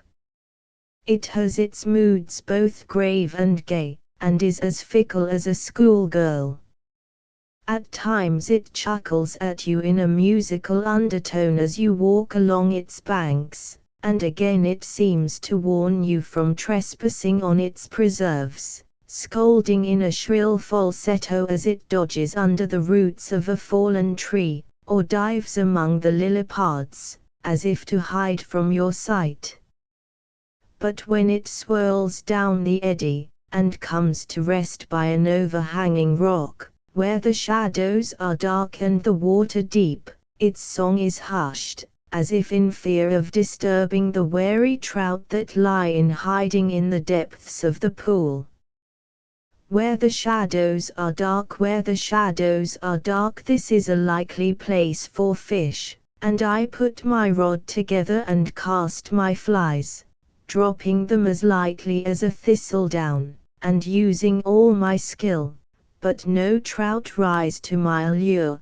This is evidently their day off, or my flies are too palpable a subterfuge to tempt a self-respecting trout. Sitting on a log, one end of which projects over the stream, I watch a dragonfly, or darning needle, float over the water, his flight so swift my eyes can hardly follow it. At last it stops in front of me, perfectly poised for a second, but with wings in rapid motion, then darts away to perform its acrobatic feat of standing on its head on a lily pad, or to feast on the gnats and other insects that it captures while on the wing. Truly it is rightly named a dragon.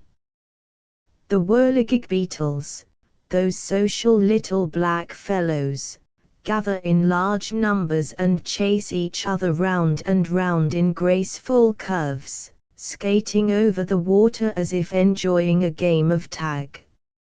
Leaving the beetles at their game, I come to a place where the brook seems to hesitate on the brink of a mimic waterfall, as if afraid to take the dive, but like a boy unwilling to take a dare, it plunges over the brink to the pool below, with gurgling laughter, in a perfect ecstasy of bravado.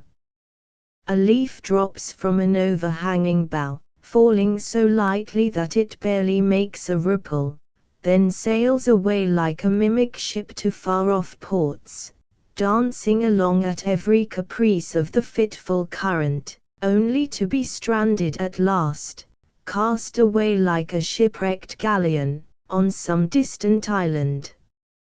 On Bear Creek in the shadows the brook seems to have a more solemn tone, in keeping with its sombre surroundings, singing its song to the white-petaled saxifrage that peeps out at it over the bed of maidenhair fern, or the bright-leaved watercress, then flashing out into the sunlight, and, like a boy out of school, romping and laughing in utter abandon.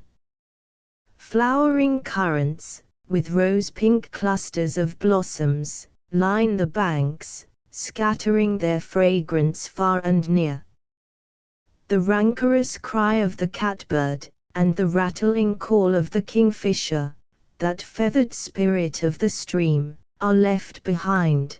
The clear flute-like notes of the meadowlark take their place, and the hills, covered with wild flowers, roll back from its margin, as if to make room for its uninterrupted flow. The western bluebird floats across the meadow like a flashing sapphire, and the lark-sparrow pours forth his melody, as he teeters up and down on a weed stalk.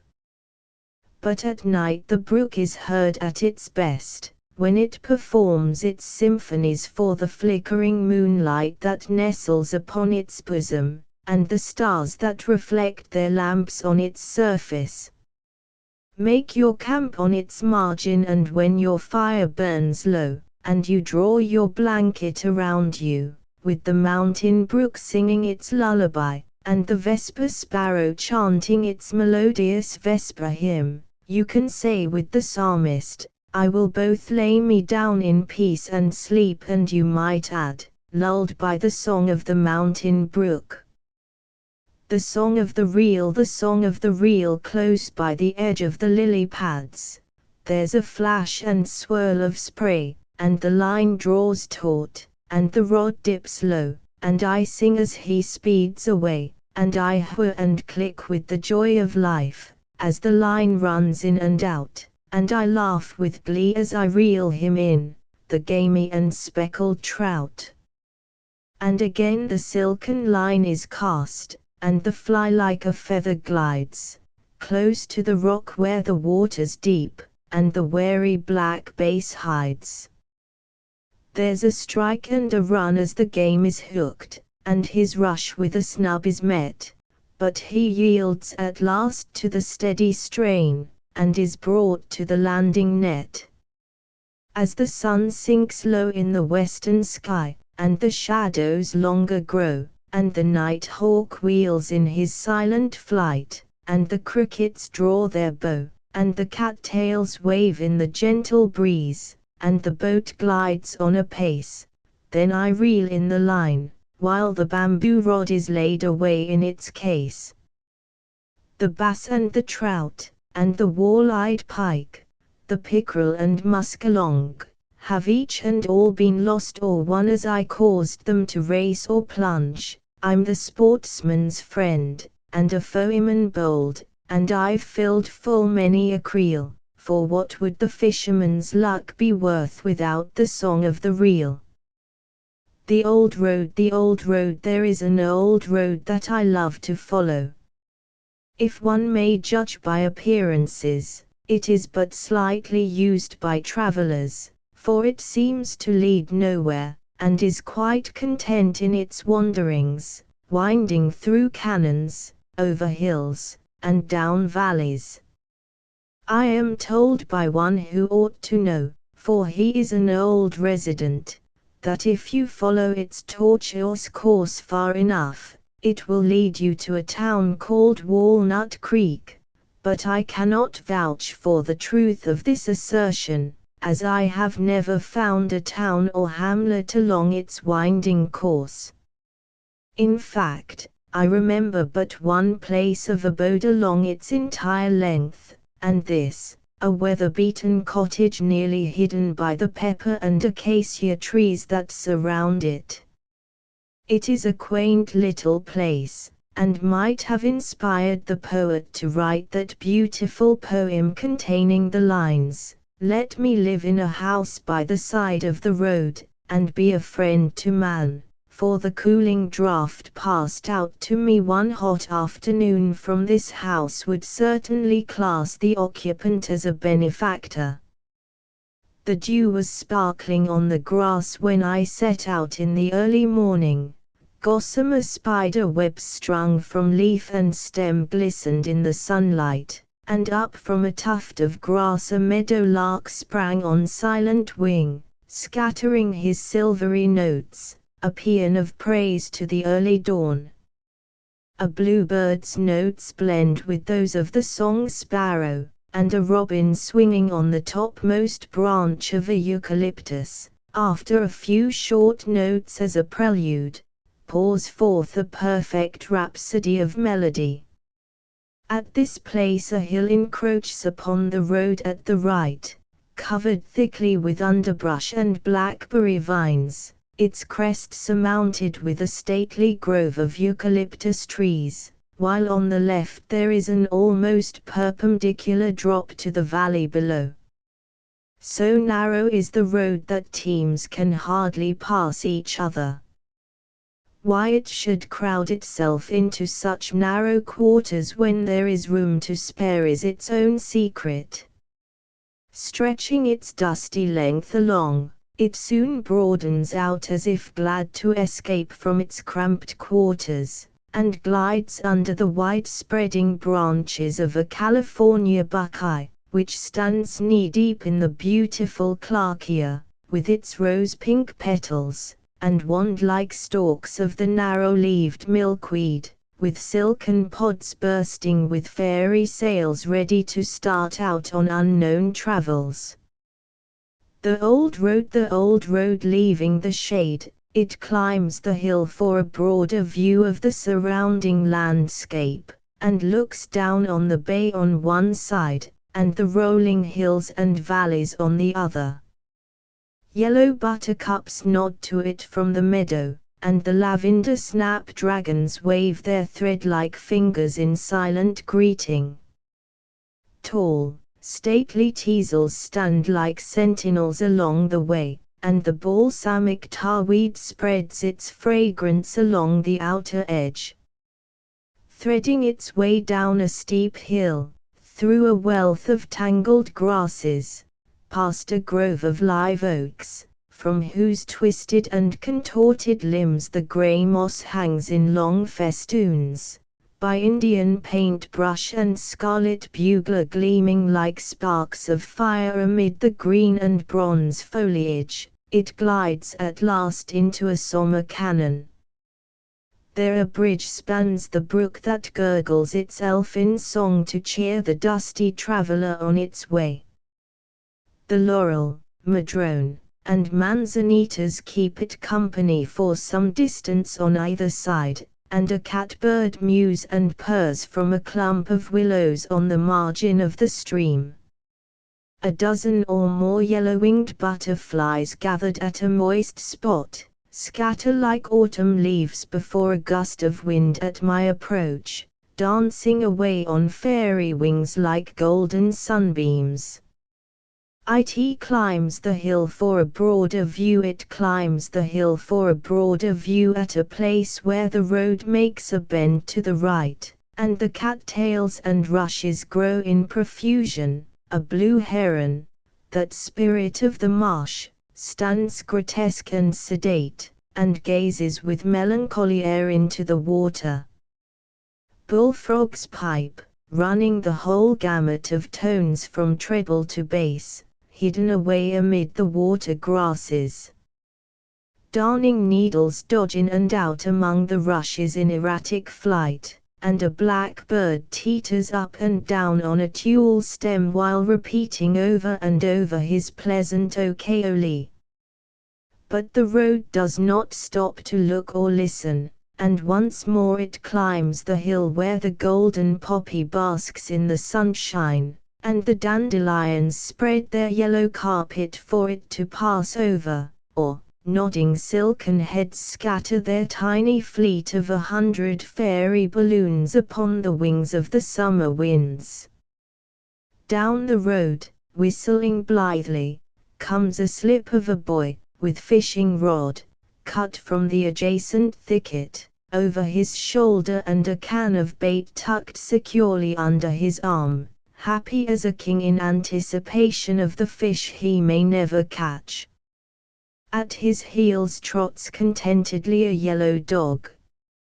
True companions of the highway are they, for no country road would be complete without its boy and dog, and as I pass them I call back, "Good luck, my doughty fisherman," and the road answers, or was it an echo, "Good luck, good luck." But at last the shadows creep down canon and hillside.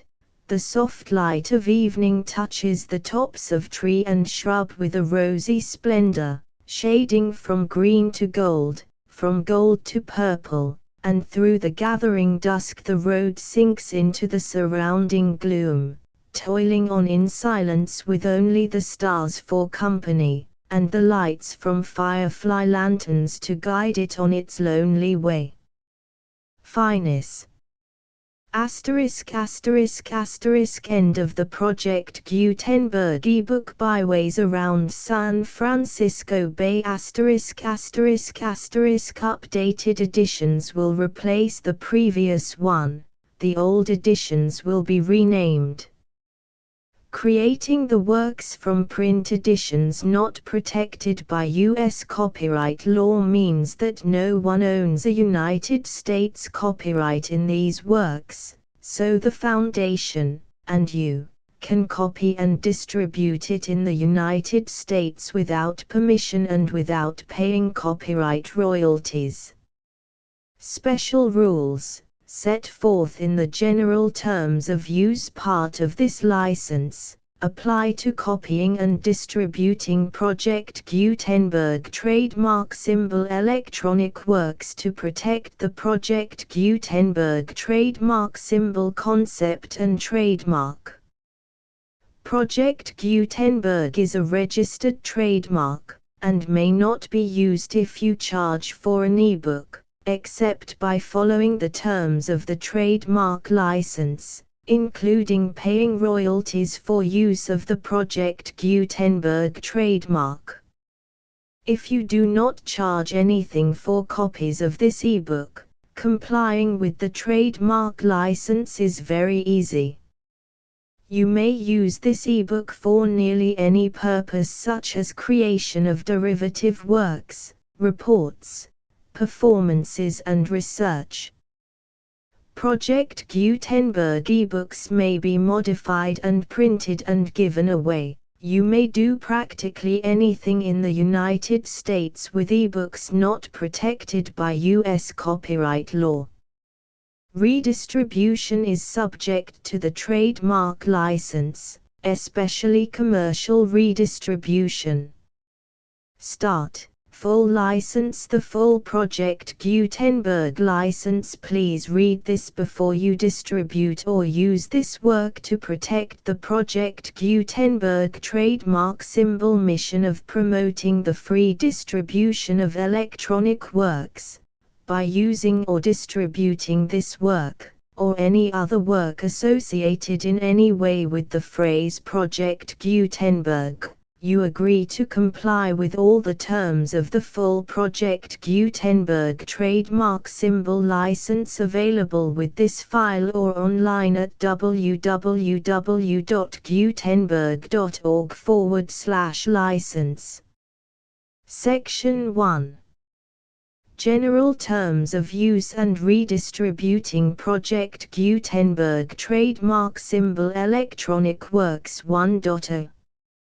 By reading or using any part of this Project Gutenberg trademark symbol electronic work, you indicate that you have read, understand, agree to and accept all the terms of this license and intellectual property, trademark/copyright, agreement. If you do not agree to abide by all the terms of this agreement, you must cease using and return or destroy all copies of Project Gutenberg trademark symbol electronic works in your possession. If you paid a fee for obtaining a copy of or access to a Project Gutenberg trademark symbol electronic work and you do not agree to be bound by the terms of this agreement, you may obtain a refund from the person or entity to whom you paid the fee as set forth in paragraph 1.e.8. 1.b. Project Gutenberg is a registered trademark. It may only be used on or associated in any way with an electronic work by people who agree to be bound by the terms of this agreement. There are a few things that you can do with most Project Gutenberg trademark symbol electronic works even without complying with the full terms of this agreement. See paragraph 1.c below. There are a lot of things you can do with Project Gutenberg trademark symbol electronic works if you follow the terms of this agreement and help preserve free future access to Project Gutenberg trademark symbol electronic works. See paragraph 1.e below. 1.c. The Project Gutenberg Literary Archive Foundation, the Foundation or PGLAF, owns a compilation copyright in the collection of Project Gutenberg trademark symbol electronic works. Nearly all the individual works in the collection are in the public domain in the United States. If an individual work is unprotected by copyright law in the United States and you are located in the United States, we do not claim a right to prevent you from copying, distributing, performing, displaying or creating derivative works based on the work as long as all references to Project Gutenberg are removed. Of course, We hope that you will support the Project Gutenberg trademark symbol mission of promoting free access to electronic works by freely sharing Project Gutenberg trademark symbol works in compliance with the terms of this agreement for keeping the Project Gutenberg trademark symbol name associated with the work. You can easily comply with the terms of this agreement by keeping this work in the same format with its attached full Project Gutenberg trademark symbol license when you share it without charge with others. 1.d. The copyright laws of the place where you are located also govern what you can do with this work. Copyright laws in most countries are in a constant state of change. If you are outside the United States, check the laws of your country in addition to the terms of this agreement before downloading, copying, displaying, performing, distributing or creating derivative works based on this work or any other Project Gutenberg trademark symbol work. The Foundation makes no representations concerning the copyright status of any work in any country other than the United States. 1.e. Unless you have removed all references to Project Gutenberg, 1.e.1.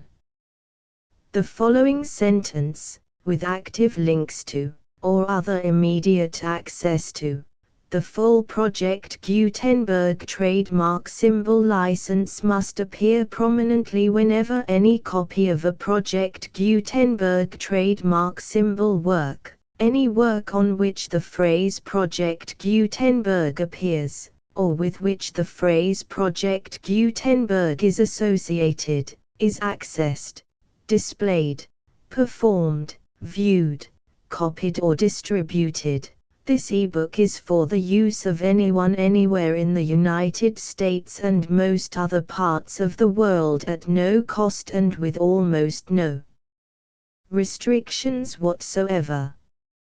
You may copy it, give it away or reuse it under the terms of the Project Gutenberg license included with this ebook or online at www.gutenberg.org. If you are not located in the United States, you will have to check the laws of the country where you are located before using this ebook. 1.e.2. If an individual Project Gutenberg trademark symbol electronic work is derived from texts not protected by U.S. copyright law, does not contain a notice indicating that it is posted with permission of the copyright holder, the work can be copied and distributed to anyone in the United States without paying any fees or charges. If you are redistributing or providing access to a work with the phrase Project Gutenberg associated with or appearing on the work, you must comply either with the requirements of paragraphs 1.e.1 through 1.e.7 or obtain permission for the use of the work and the Project Gutenberg trademark symbol trademark as set forth in paragraphs 1.e.8 or 1.e.9. 1.e.3. If an individual Project Gutenberg trademark symbol electronic work is posted with the permission of the copyright holder, your use and distribution must comply with both paragraphs 1.e.1 through 1.e.7 and any additional terms imposed by the copyright holder. Additional terms will be linked to the Project Gutenberg trademark symbol license for all works posted with the permission of the copyright holder found at the beginning of this work. 1.e.4. Do not unlink or detach or remove the full Project Gutenberg trademark symbol license terms from this work. or any files containing a part of this work or any other work associated with Project Gutenberg trademark symbol. 1.e.5 Do not copy, display, perform, distribute or redistribute this electronic work, or any part of this electronic work, without prominently displaying the sentence set forth in paragraph 1.e.1 with active links or immediate access to the full terms of the Project Gutenberg trademark symbol license. 1.e.6 You may convert to and distribute this work in any binary, compressed, marked up, non-proprietary or proprietary form, including any word processing or hypertext form. However, if you provide access to or distribute copies of a Project Gutenberg trademark symbol work in a format other than plain vanilla ASCII or other format used in the official version posted on the official Project Gutenberg trademark symbol website, www.gutenberg.org, you must, at no additional cost, fee or expense to the user, provide a copy, a means of exporting a copy, or a means of obtaining a copy upon request, of the work in its original plain vanilla ASCII or other form. Any alternate format must include the full Project Gutenberg trademark symbol license as specified in paragraph 1.e.1. 1.e.7 Do not charge a fee for access to, viewing, displaying, performing, copying or distributing any Project Gutenberg trademark symbol works unless you comply with paragraph 1.e.8 or 1.e.9. 1.e.8 You may charge a reasonable fee for copies of or providing access to or distributing Project Gutenberg trademark symbol electronic works provided that you pay a royalty fee of 20% of the gross profits you derive from the use of Project Gutenberg trademark symbol works calculated using the method you already use to calculate your applicable taxes. The fee is owed to the owner of the Project Gutenberg trademark symbol trademark, but he has agreed to donate royalties under this paragraph to the Project Gutenberg Literary Archive Foundation. Royalty payments must be paid within 60 days following each date on which you prepare, or are legally required to prepare, your periodic tax returns. Royalty payments should be clearly marked as such and sent to the Project Gutenberg Literary Archive Foundation at the address specified in Section 4, Information about donations to the Project Gutenberg Literary Archive Foundation. You provide a full refund of any money paid by a user who notifies you in writing, or by email, within 30 days of receipt that he does not agree to the terms of the full Project Gutenberg trademark symbol license. You must require such a user to return or destroy all copies of the works possessed in a physical medium and discontinue all use of and all access to other copies of Project Gutenberg trademark symbol works. You provide, in accordance with paragraph 1.f.3, a full refund of any money paid for a work or a replacement copy, if a defect in the electronic work is discovered and reported to you within 90 days of receipt of the work. You comply with all other terms of this agreement for free distribution of Project Gutenberg trademark symbol works.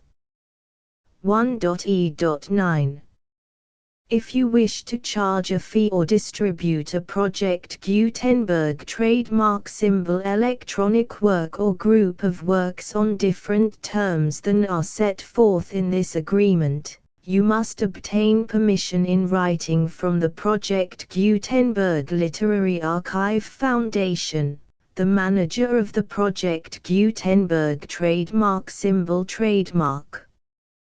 Contact the Foundation as set forth in Section 3 below. 1.f1.f.1 Project Gutenberg volunteers and employees expend considerable effort to identify, do copyright research on, transcribe and proofread works not protected by U.S. copyright law in creating the Project Gutenberg trademark symbol collection. Despite these efforts, Project Gutenberg trademark symbol electronic works, and the medium on which they may be stored, may contain defects such as, but not limited to, incomplete, inaccurate or corrupt data, transcription errors, a copyright or other intellectual property infringement, a defective or damaged disk or other medium, a computer virus, or computer codes that damage or cannot be read by your equipment.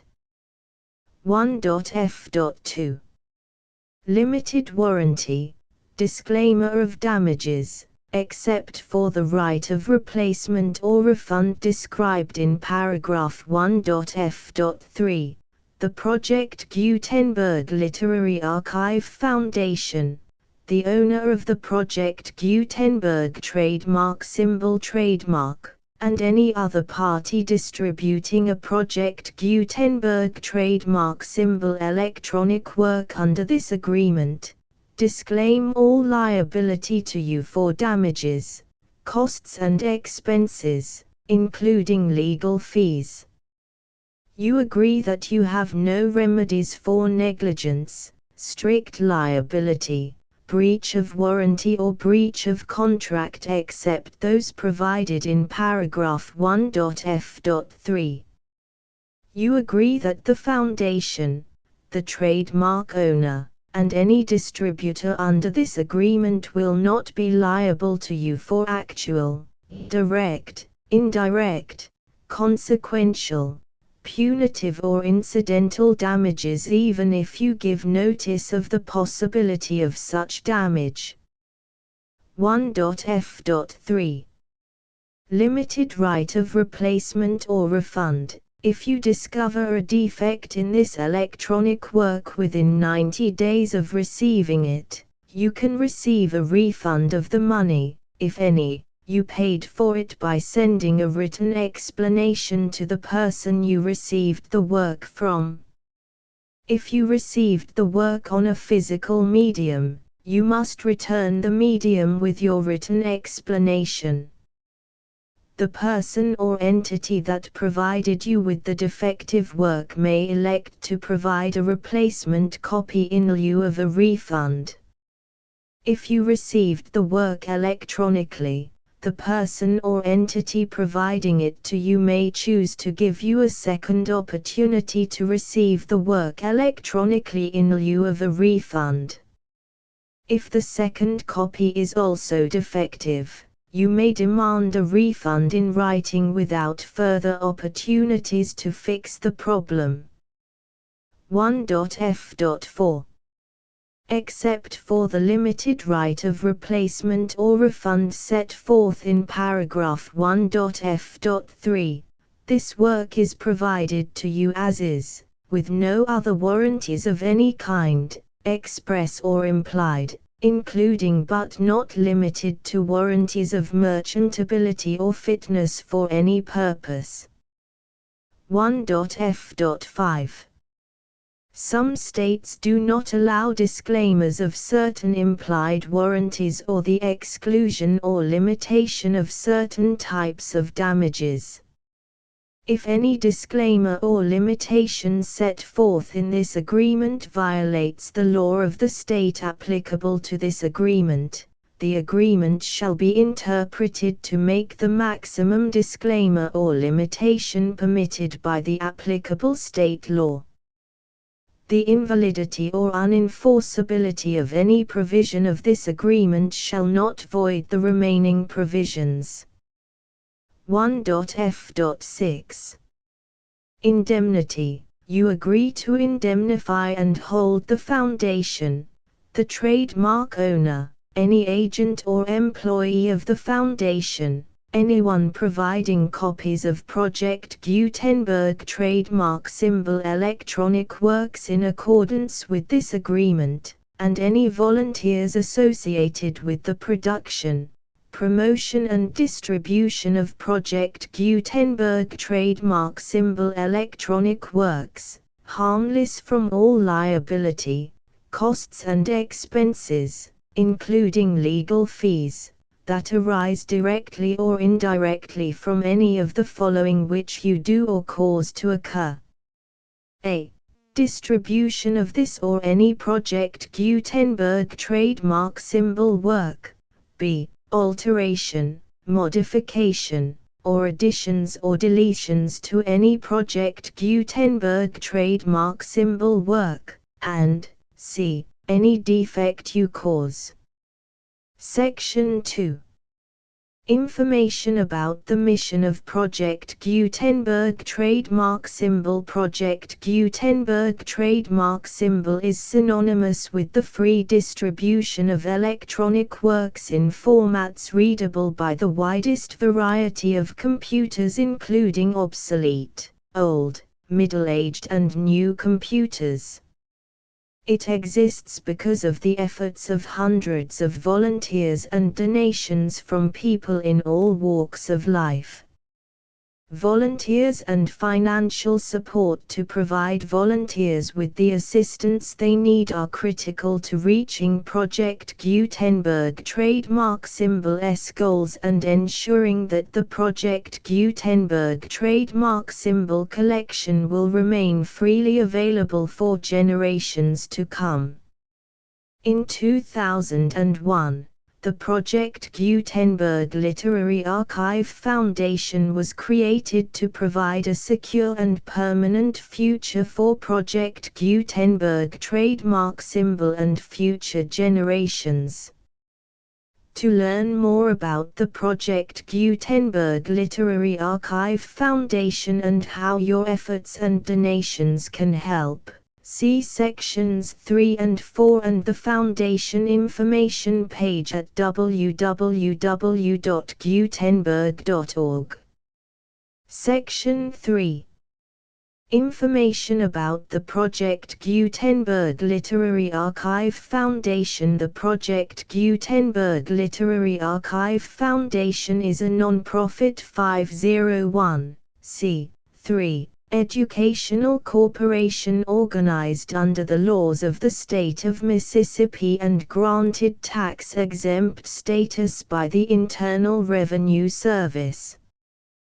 The Foundation's IN or Federal Tax Identification Number is 64-6221541.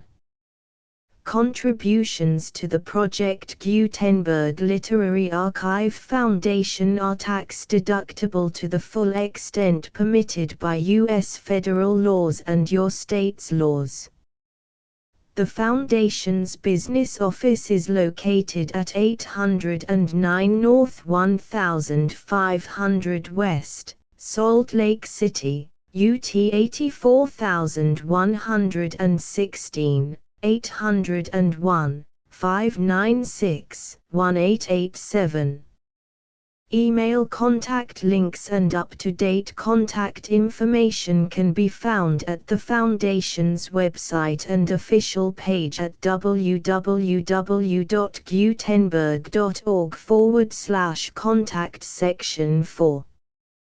Information about donations to the Project Gutenberg Literary Archive Foundation. Project Gutenberg trademark symbol depends upon and cannot survive without widespread public support and donations to carry out its mission of increasing the number of public domain and licensed works that can be freely distributed in machine-readable form accessible by the widest array of equipment, including outdated equipment.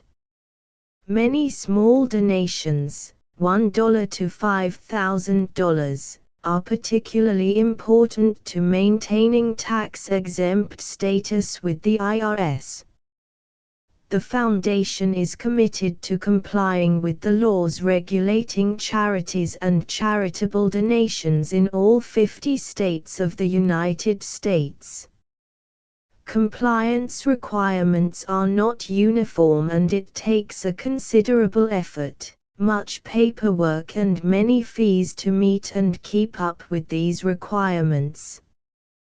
We do not solicit donations in locations where we have not received written confirmation of compliance. To send donations or determine the status of compliance for any particular state, visit www.gutenberg.org/donate. While we cannot and do not solicit contributions from states where we have not met the solicitation requirements, we know of no prohibition against accepting unsolicited donations from donors in such states who approach us with offers to donate. International donations are gratefully accepted, but we cannot make any statements concerning tax treatment of donations received from outside the United States. U.S. laws alone swamp our small staff. Please check the Project Gutenberg web pages for current donation methods and addresses.